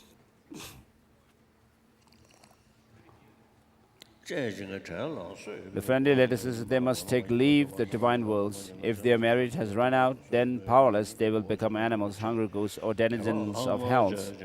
And the suffering of anxiety, deities with vast stores of merit gain the most desirable objects. Upon seeing them, deities of lesser merit become anxious and experience great anguish and pain on this account. And the sufferings of being cut, gushed,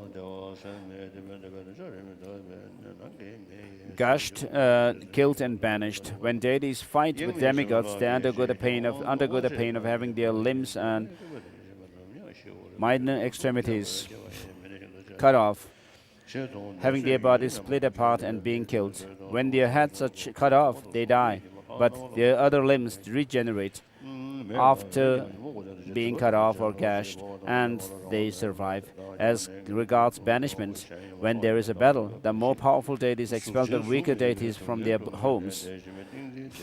Moreover, as Vasubandhu's discussion of the requisite collection says,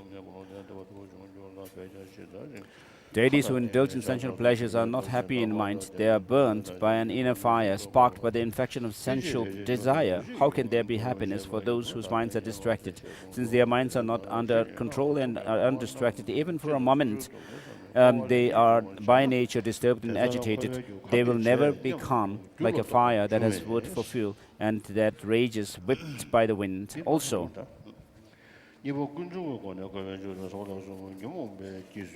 then next is deities of the forms of form and formless realms. And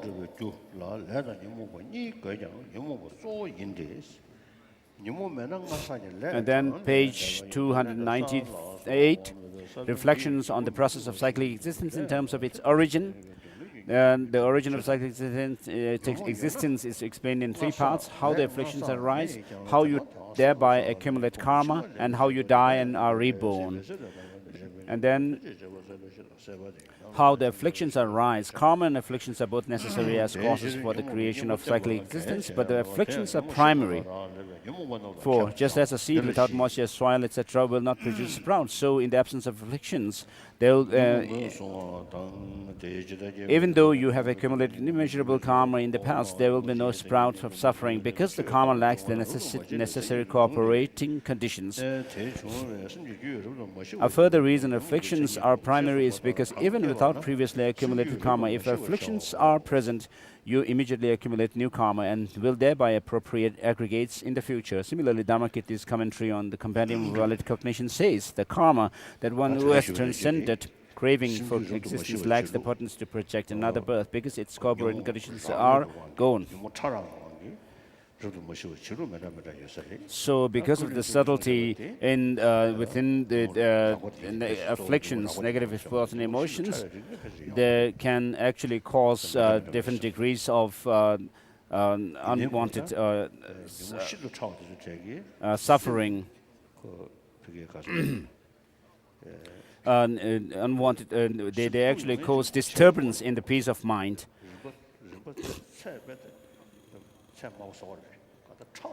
The very subtle ones, actually, the very subtle afflictions or negative thoughts and emotions actually disturb our peace of mind in a very subtle way. So it comes under the category, under the title or topic, identifying the afflictions. An affliction is defined as a phenomena that, when it arises, is disturbing and in character, and that, through arising, disturbs the mind stream. Thus, when it is produced, it disturbs the mind stream.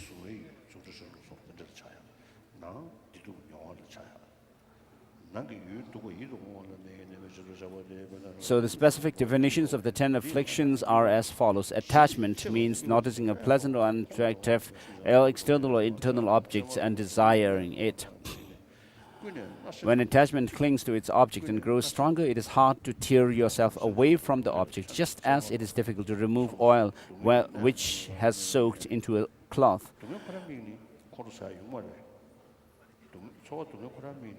So wouldn't there be cases where that you of becoming anger by actually thinking about suffering itself?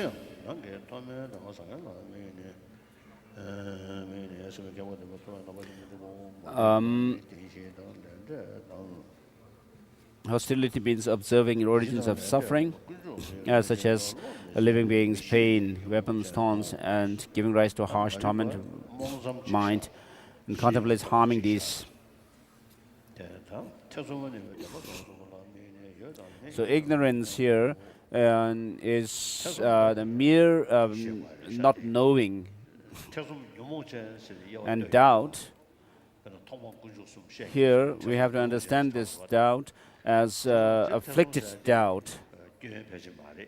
So mere doubt, just doubt by itself is not something that is negative. In the mental factors, we talk about doubt, which is afflicted doubt, because doubt is something that is necessary. When you actually doubt about something, then you will actually check for its truth, or whether it's right or wrong, and your investigation, you will do investigation into the thing. Without, by doing that, then you will actually see the reality, the truth. Without being able to investigate, you will not be able to find the truth. So doubt here is afflicted doubt, means considering those three, the four truths, the karma and effects, and the rituals, and being uncertain whether they exist or are real. The reifying view of the perishing aggregates is an afflictive intelligence that observes the appropriated aggregates and regards them as I or mine, that is, as the self or that which belongs to the self. Those who are born in as in the animal realms for eons and eons,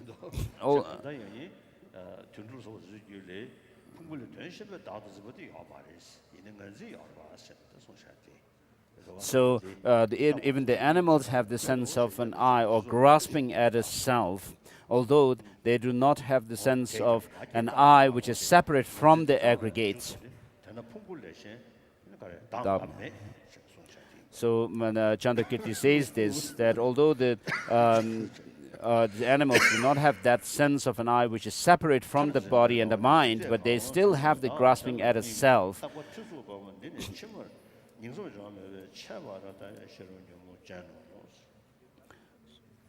So here perishing means impermanent, and aggregates is plural. The terms indicate that what are apprehended as simply impermanent in multiple phenomena. There is no permanent in unitary person. This is why it is called the view of perishing aggregates.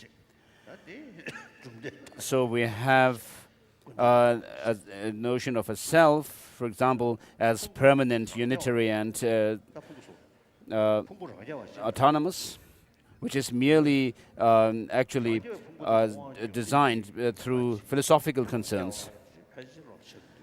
And then there is a second type of grasping at a self, which is grasping at some kind of an independent or substantial self.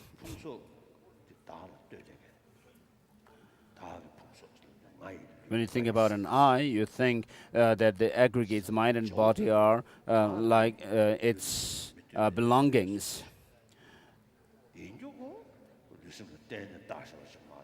So although you have that kind of sense that the self is actually designated on the basis of the psychophysical aggregate, but you have a feeling or a notion that there is an I or a self which is independent from it.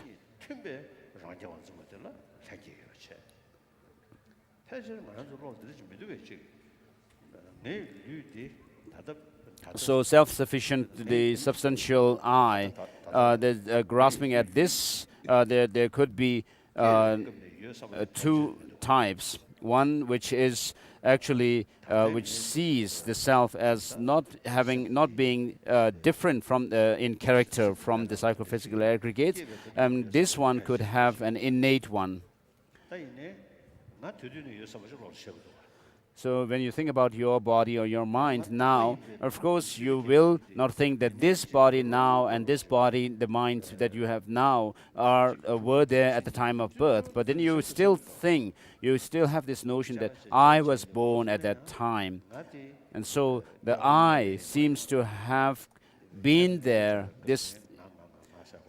And when you think also about the past life, coming from the past life, you say, I came from the past life, and I was born at that time. So perhaps there is this sense of self-sufficiently substantially existing I, which is different from the psychophysical aggregates.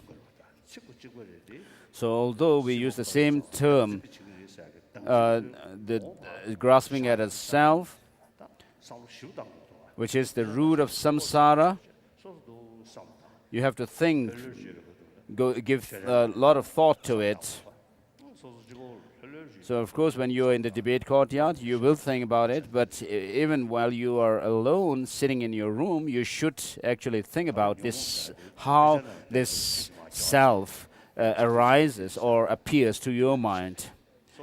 You should not just repeat what is said in the scriptures, but you should give thought to it. Just think for yourself. Of course, these negative emotions are there within ourselves, so we have to give thought to them. So how does this grasping at a self, which actually perceives a truly existing self, actually arises in you? So you can actually confirm from your experience, if you give thought to it, how it arises within yourself. But after having seen that this self, this independently or truly existing self, is not really there, but then in your intellectual, through your intellectual investigation, but when you actually in your day-to-day life look at things and yourself, think about yourself, they appear to have some independent existence.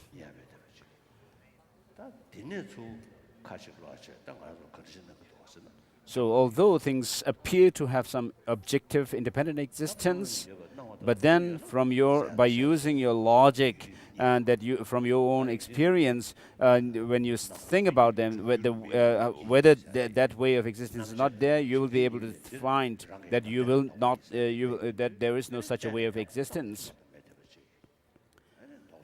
And so, what you confirm from there is.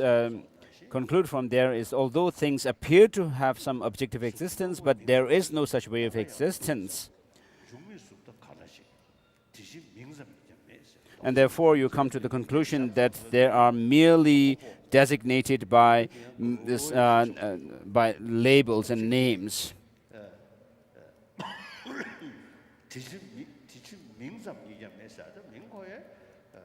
And even that name that you use to label things with does not have any independent existence. So as Ratnavali says, that the name itself is not there.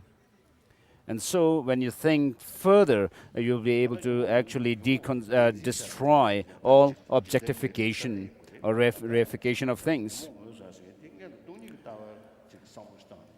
So to actually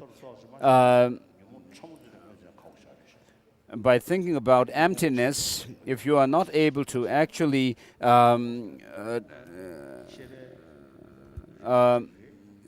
gain insight into how the afflictions, negative thoughts and emotions actually arise, by understanding emptiness, it's really rather difficult to actually to gain insight into what these negative emotions are and what they do.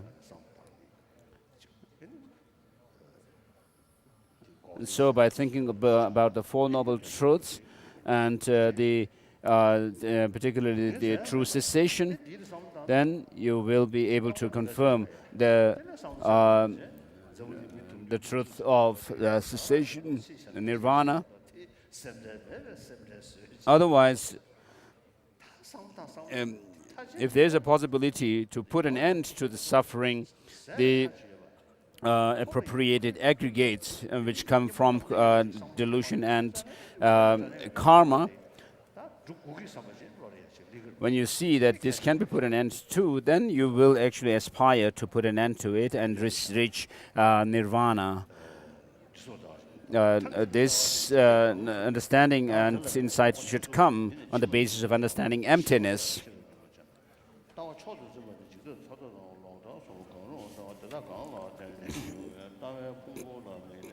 Extreme view, a belief in the supremacy of wrong views and belief in the supremacy of ethics and religious discipline.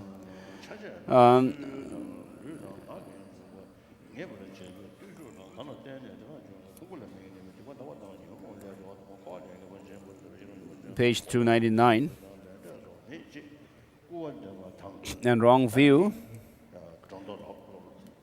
page 300.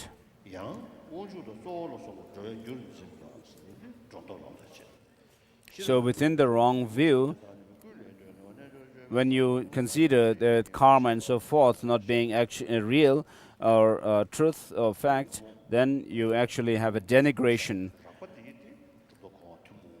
Whereas when you view or that believes that the cause of living beings is the divine creator and primal essence, you have the exaggerating kind of wrong view. So I've explained these 10 afflictions in accordance with the compendium of knowledge and the levels of the yogic deeds, and with Vasubandhu's explanation of 5 aggregates. So here there is, of course, difference in subtlety between the afflictions that are recognized by the lower schools of Tenet and the Prasangikas. And next, the order in which the afflictions arise. One way to look at this is to consider ignorance as distinct from the view of the perishing aggregates. For example, when twilight falls on a coiled rope, its status as a rope will be unclear, and someone may imagine that it is a snake. Similarly, according to this view, the misapprehension of the aggregates as a self arises due to the darkness of ignorance, which prevents clarity about how the aggregates and aggregates. So, of course, oneself and others are different, and therefore we have the practice of equating and equalizing, equating and exchanging self with others. But here, when we look at yourself and others, we have this view of a distinctly unrelated self and others. So grasping at true existence and the self-cherishing attitudes are always working together to actually put us in difficult situation. So by understanding selflessness, you actually reduce the intensity and the strength of the self-grasping. And by cherishing others, you actually reduce this self-cherishing attitude. And so these two, grasping at self and self-cherishing attitude, actually are the causes of all our problems. So within the self-cherishing, there could be those that which is not afflicted and those which are afflicted. So those that are not afflicted can be even in the arhats, and they actually this does not actually cause harm to others, ruin to others.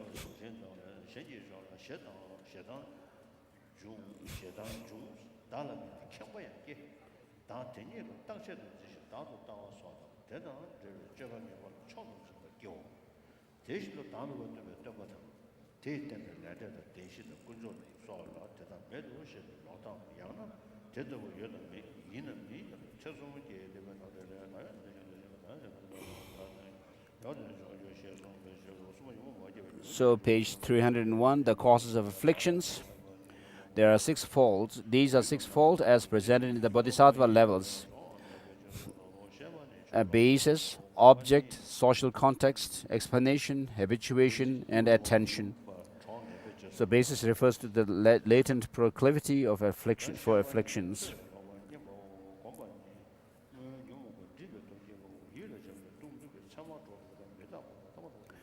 An object refers to the appearance of objects conducive to the arising of an affliction. Social context refers to the influence of bad friends and foolish people. Explanation refers to listening to wrong teachings. Habituation refers to the process of becoming accustomed to past afflictions. Attention refers to incorrect attention that projects pleasantness onto what has an unpleasant character, conceives an impermanent thing to be permanent, and the like. The four erroneous conceptions that mistakenly consider things that are actually impermanent, painful, impure, and lacking a self to be permanent, pleasant, pure, and possessed of a self. The faults of afflictions.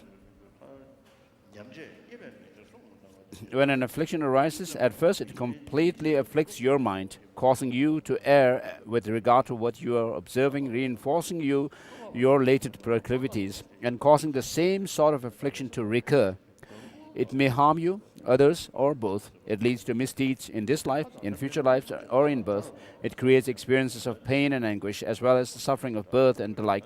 It takes you far from nirvana. Your virtue is destroyed and your resources are depleted. In society, you feel apprehensive, joyless, and devoid of confidence, while your notoriety spreads in all directions. An excellent person, such as teachers and protectors, rebuke you. You die with regret. Your aims unfulfilled, and after death you are reborn into a miserable ram. Furthermore, as the ornament for the Mahayana Sutra says, you must have an understanding in accord with what Goenpawa said. To eliminate afflictions, you must know the affliction's faults, their characteristics, their remedies, and the causes for their arising. After you have recognized these faults, regard them as defective and consider them enemies. If you do not recognize their faults, at all times may I check myself, because the afflictions actually cause problems to oneself and others, and may I forcefully avert it, as the 8 verses of the Training the Mind says. So the afflictions must be combated through the understanding of emptiness, and cannot be overcome easily.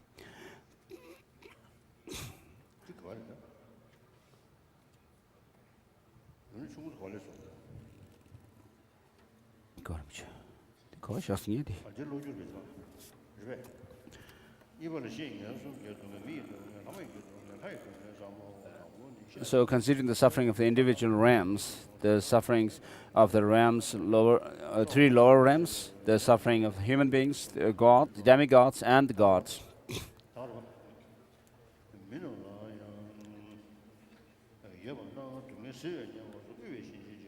The suffering of humans, page 113.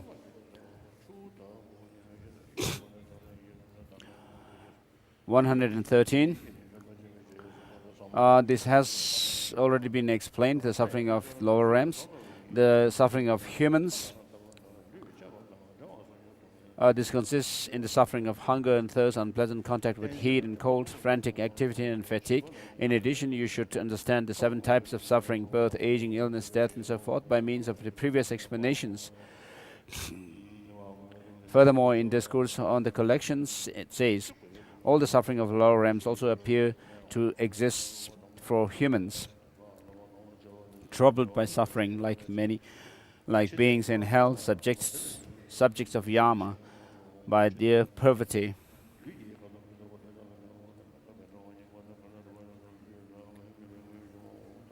They also have the suffering of animals. Powerful ones oppress the weak by force, inflicting harm on them. They are rivers, as it were. And 400 verse stanza says, higher ones have mental suffering, lower ones have physical pain. This world is overwhelmed by these 2 types of suffering every day. you should reflect on in accordance with these statements. In suffering of demigods, it is said that the demigods are mentally tormented by envy that cannot. So the suffering of gods, when their head is cut off, then they die. Of course, this could be similar to us these days. Now, of course, we will die when our heads are chopped off, but when the limbs are chopped off, you can have new limbs, prosthetic limbs.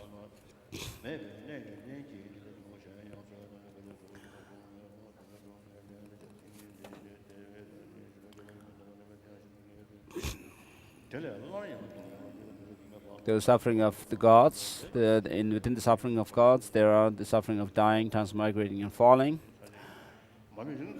and the suffering of envy, suffering of being chopped up, split, killed, and banished. And then the suffering of uppermost realms.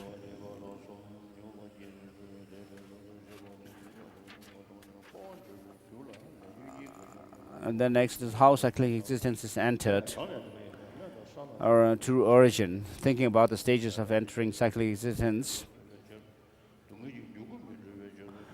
how the mental afflictions arise, how karma is accumulated by the mental afflictions, how you die, transmigrate, and take rebirth, how the mental afflictions arise. Although both karma and mental afflictions are necessary as causes to establish cyclic existence, the mental afflictions are chief. So,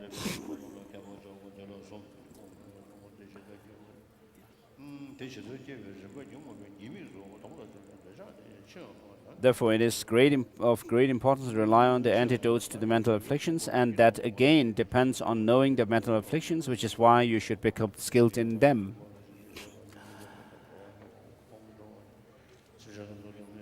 Attachment observes an attractive, pleasant, external actual identification of the mental afflictions, has 10 points. So attachment, anger, pride, ignorance, doubt, the view of transitory collection or perishable aggregates, and view holding on an extreme, and view holding a bad view to be best. The view holding a bad ethics and aesthetic practices to be best, wrong view, and wrong view.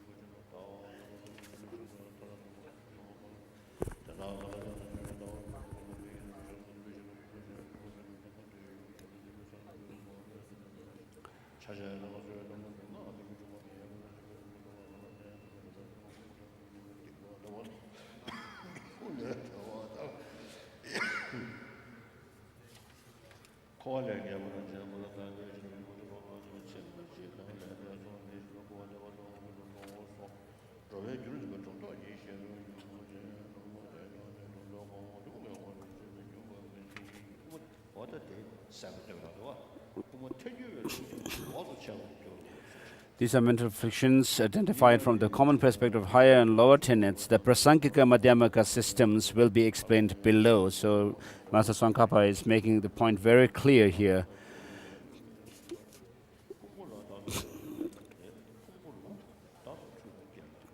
The stages by which the mental afflictions arise, this has 3 points.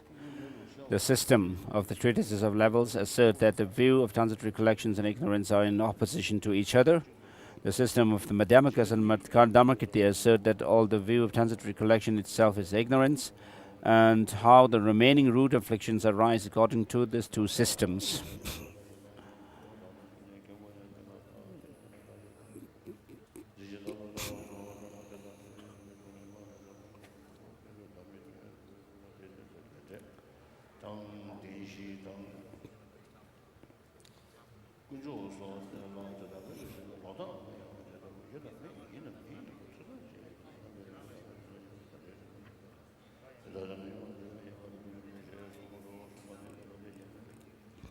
So,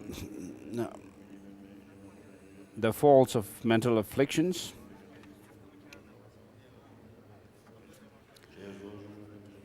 It is mentioned in the ornament of Mayana Sutra.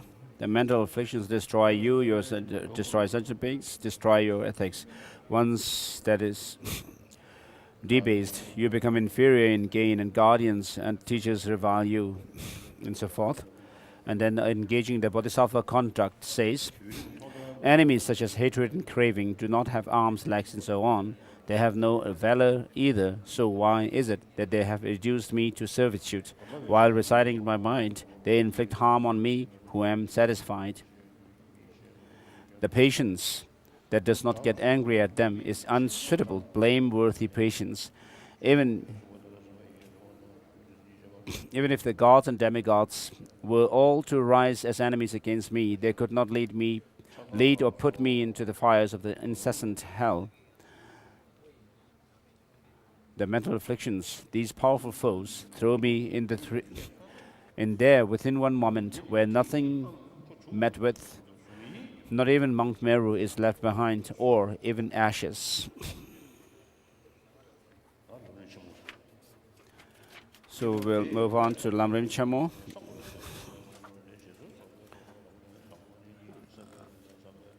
How the page number 303, how you thereby accumulate karma. And identifying karma that you accumulate and how you accumulate karma. And identifying the karma that you accumulate as karma that is intention and karma that is intended action. So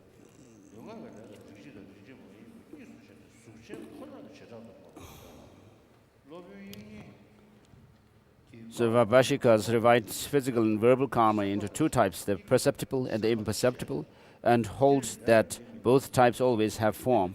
Vasubandhu refutes this, asserting that physical and verbal karma are intentions that work along with perceptible physical and verbal behavior. Thus, both forms of karma, intention and intended, are actually intentions. In general, karma is of three types: virtuous, non-virtuous, and ethically neutral. But here we are concerned only with the first two. Virtuous karma is of two types, contaminated and uncontaminated. I will only discuss contaminated virtuous karma, of which there are two types: that present in a noble being's mind and that present in an ordinary person's mind. Only the latter need concern us here. Non-virtuous karma is karma that is non-meritorious. Meritorious karma is virtuous karma in the minds of beings of the desire realm. Invariable karma is contaminated without karma in the minds of beings of the contaminated virtuous karma in the minds of beings of the form or formless realms. Similarly, the treasury of knowledge says, merit is the virtuous karma of the desire realm. Invariable karma produces the higher deities' realms. Why is it called invariable karma? In the desire realm, karma that should bear fruit while you are a deity may instead bear fruit while you are a human, an animal, or a hungry ghost. Thus, its effect is variable. In the higher realms, higher deities' realms, karma that should bear fruit at a certain level does not mature at levels other than that. Thus, it is invariable. Thus, the treasury of knowledge says, why? Because the fruition of karma on these levels is not variable. How you accumulate karma. In general, noble beings create and accumulate only virtuous karma. Yet, stream enterers and once returners, noble beings on lower levels, they accumulate a non-virtuous karma. However, such noble beings do not accumulate karma that would impel them into the cyclic existence of either happy or miserable realms. For, as Nagarjuna's fundamental treatise on the middle way says, so if you create a karma to reach, to attain nirvana, there's the calm, considering someone who has seen the faults of all worldly concerns, and moreover, consider the virtuous karma that is intention, wisdom, consciousness, accurately analyzing the meaning of self. And is this a true origin, a cause of cyclic existence? In general, page 305. However, In reply, it says, in general, those who are on the path of accumulation or preparation or do accumulate ordinary karma that impels rebirth. However, motivations based on thoughts, such as those you describe, as well as virtuous karma, similar to the wisdom that analyzes selflessness, constitute the group of remedies for the craving for future existence. Further, in both their objective and subjective aspects, they operate in a manner contrary to the conception of self, the root of cyclic existence. Thus, they are not actual or usual true origins that impel rebirth. However, because they approximate actual true origins leading to the future rebirth, they are included among the true origins. So it says, this being the case, you might not have acquired the last paragraph through extensive meditative analysis of the faults of cyclic existence, the remedy that eradicates this craving for the wonders of cyclic existence. Also, you might not have used discerning wisdom to properly analyze the meaning of selflessness, and might not have become familiar with the two spirits of enlightenment, conventional and ultimate. Under such circumstances, your virtuous activities, with some exceptions on account of the will's power, would constitute typical origins of suffering, and hence would fuel the process of cyclic existence. How you accumulate karma is explained in two parts: accumulating karma for pleasant feelings, accumulating karma for neutral feelings. Within the first one,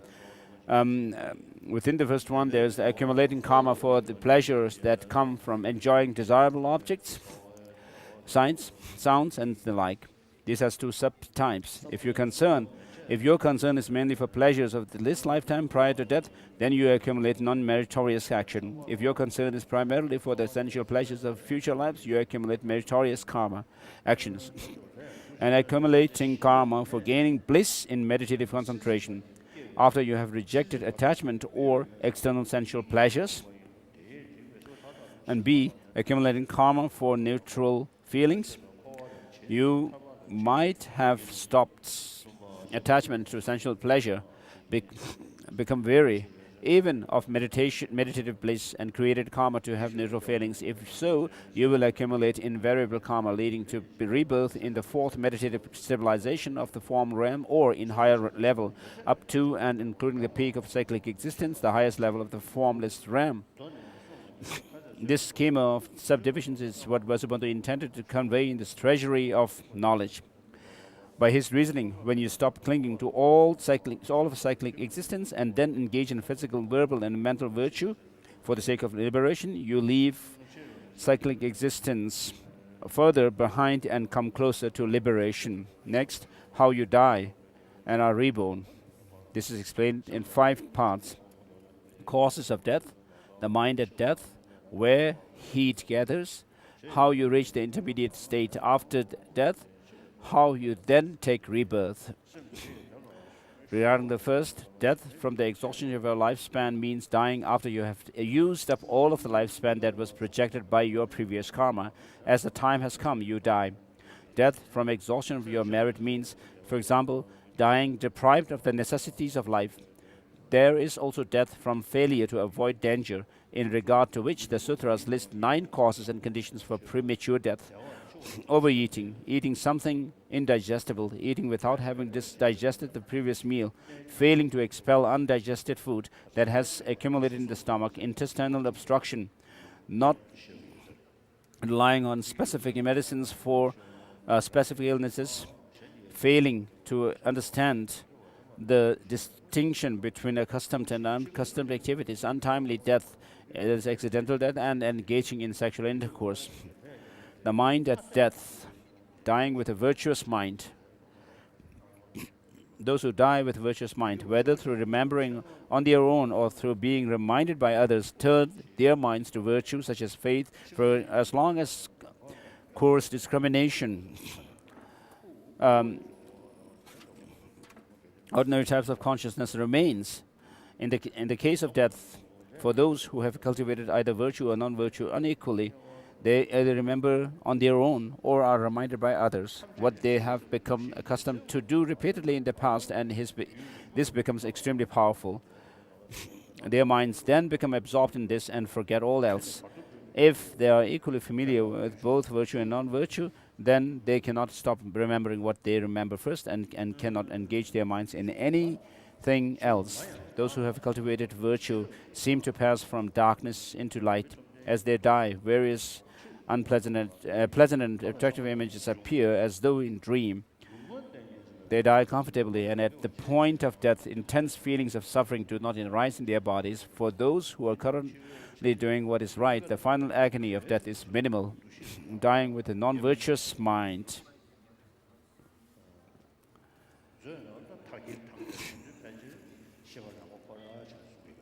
So according to Vasubandhu Abhidhamma's Kosha, when someone has a very active course discrimination, or then they can actually remember their past virtuous practices. And according to the highest yoga tantra, through one's yoga power of one's meditation, then the yogi can actually turn the subtle mind into the very subtle mind into a virtuous state of mind.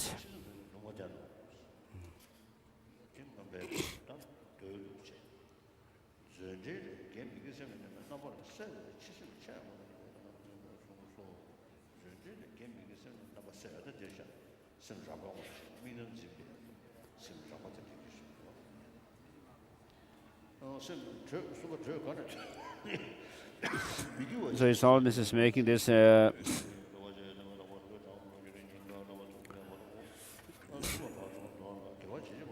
where heat gathers. So just above that, he was commenting on Vasubandhu's treasury of auto commentary. Among those who are currently cultivating non-virtue, consciousness leaves the body, coming down from the upper parts, which become cold first. When it reaches the heart, it leaves the body. The consciousness of someone who is currently cultivating virtue leaves coming up from the lower part of the body and lower part, and the body becomes cold from the lower part. This is asking the time. In both cases, consciousness leaves from the heart. The point at which consciousness first enters the fertilized ovum becomes the body's heart. Consciousness finally leaves the body from where it first entered. Given that, at first, the heat of the body either descends from the upper parts or gathers in the heart, or ascends from the lower parts and gathers in the heart. After that, though Vasubandhu and Asanga do not say so, you should understand that in both cases the remaining heat in the body gathers into the heart from the other end of the body. How you reach the intermediate state after death, as the consciousness leaves from that spot. As just explained, you die and reach the intermediate state immediately, just as one arm of a balancing scale tips up when the other arm tips down. As to its causes, the intermediate state is contingent upon having become attached to your body and being filled with the delight in your previous worldly activities, and karma, whether virtuous or non-virtuous. Furthermore, the being of the intermediate state possesses a complete set of sensory faculties. So until it takes rebirth, its vision is unimpeded like divine vision, and its body as well as unimpeded, as though it had miraculous powers. So when someone dies, we can of course do prayers and pujas for them, but mainly, as it is said, one's karma increases and one will not meet with the effect of a karma which one has not created. But Geshe Potowa says, because of blood relations or because of connection, relation in terms of one's wealth and in relation through dharma. So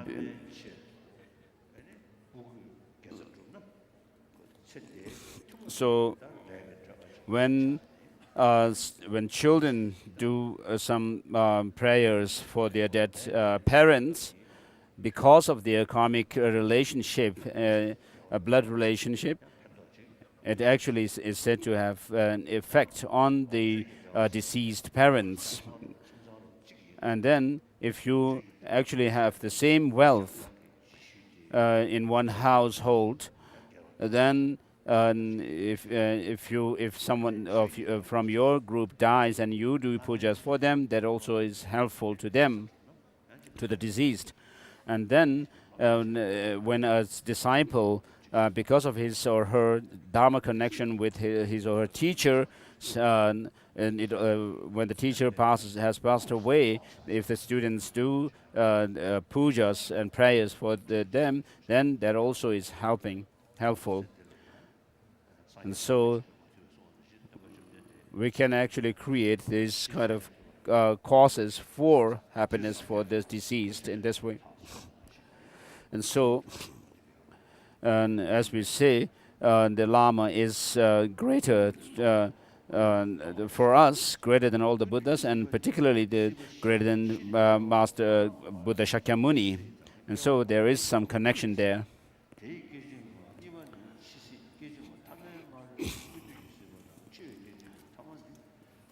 It misperceives its father's semen, its blood, mother's blood, as its parents lying together. Its parents are not actually lying together at that time, yet as if in an illusion it sees them lying together and becomes attached. If it is born to be female, it turns away from the 312. From the women and desires a man wanting to lie with him. If it is to be born male, it turns away from the man and desires a woman wanting to lie with her. In this way, as the levels of yogic deeds explains, it does not see its actual parents. It sees them lying together through misperceiving the semen and the blood. Having conceived such a desire, the being of the intermediate state draws closer and closer to the man and woman, eventually arriving at a point where it cannot see any part of their bodies except for their genitals. Angry at that sight, it dies and is reborn. Moreover, the mother and the father generate desire, which becomes intense for a period, at the end of which a gelatinous semen is emitted. Then drops of semen and blood invariably issue forth from the two of them, mixing within the mother's reproductive tract, then congealing like the skin on the top of the boiled milk that has been allowed to cool. At this point, the intermediate state of the being who is to be reborn ends, and this being's fundamental consciousness enters the congealed mass. The force of this consciousness brings together a developed combination of blood and semen that is conducive to producing the sensory faculties, as well as a mixture of the former congealed blood and semen and subtle traces of four great elements that are the causes of the sensory faculties. So the week or the 7th day here refers to the human week, or it is also sometimes interpreted as the week in the next rebirth, wherever the being is going to be reborn.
So in today's research, it is quite doubtful whether it actually happens like that, like this.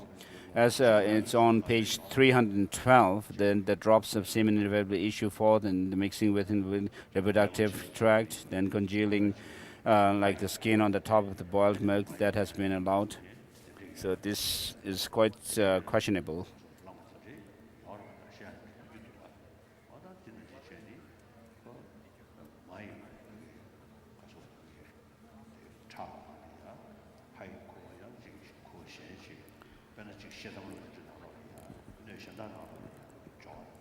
So these days we have scientifically reproducing humans by taking the semen and the blood or the ovum into some test tube in experiment laboratories, and actually humans grow, and the embryo starts without having the process having to go happen in the womb.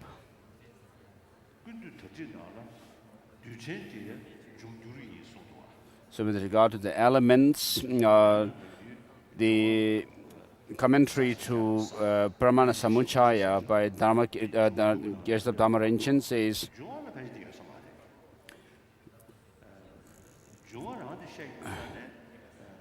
the elements to be very subtle as well.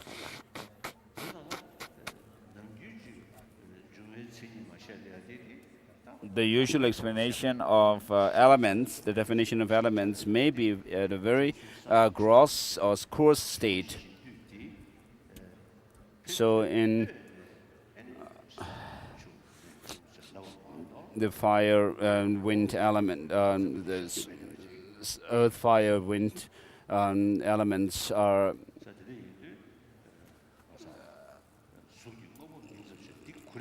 they are not distinct.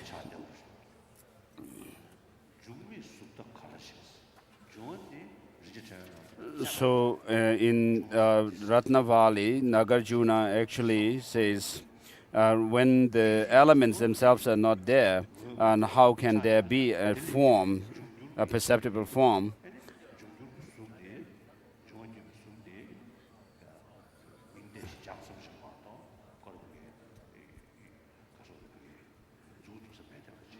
So it seems to be. So because of that, he says the physical things are merely name.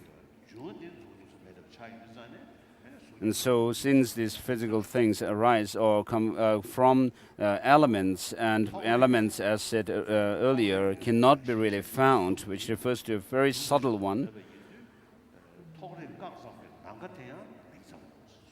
And he says form is merely a name, and therefore the space, unobstructing space, is also name. So there's nothing that we can actually point to as being the space objectively, and therefore he says therefore the mere name itself is also nominal. So because there is no there's no element, there are no elements, therefore how can we see the forms and so forth? So these are very using subtle, very powerful reasoning to destroy objectification of things. And then when you think about the selflessness,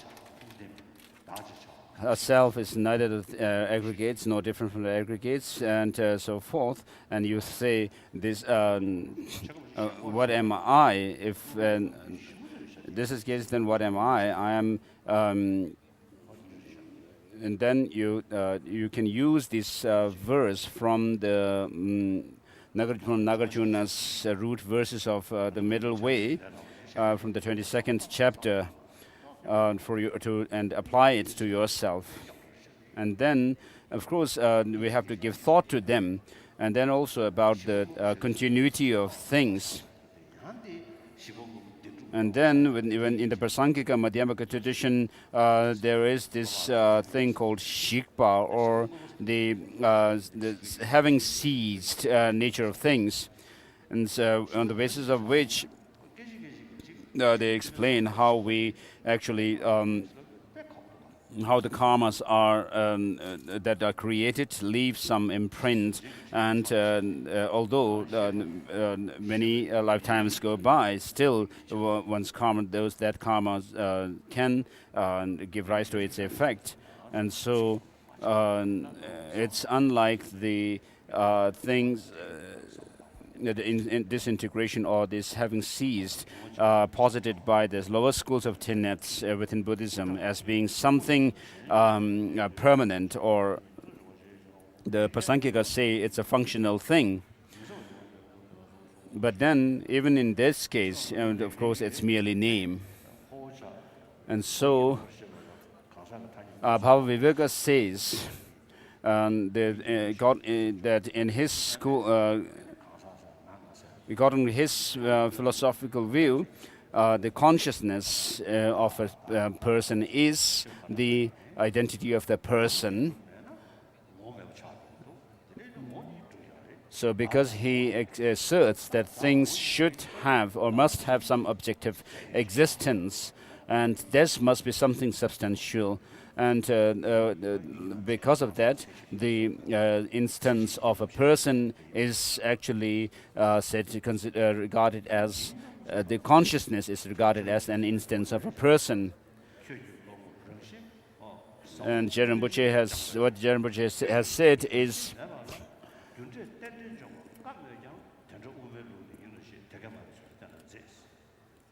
so although it may be very difficult for you who have studied Madhyamaka to say that things are merely mere name, conventionally designated, and in merely name, may be difficult for you to assert, but this is the one that you should actually hold on to.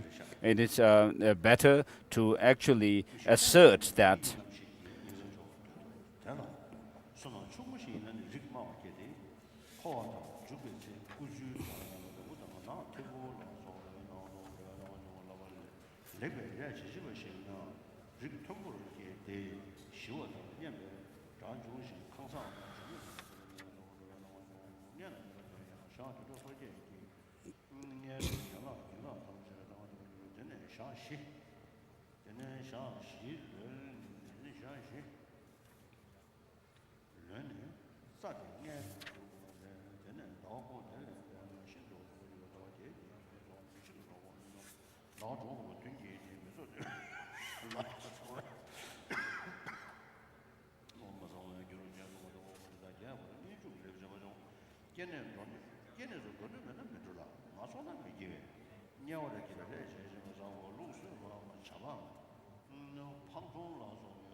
Page 313, the Treasury of Knowledge says, at the end of the page,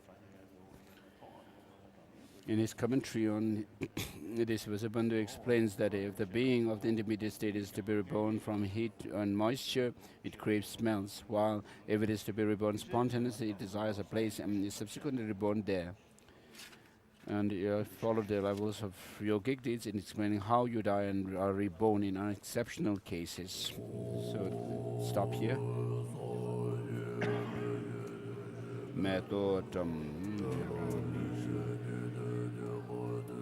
Sanje shindo mikte puwa yin rukun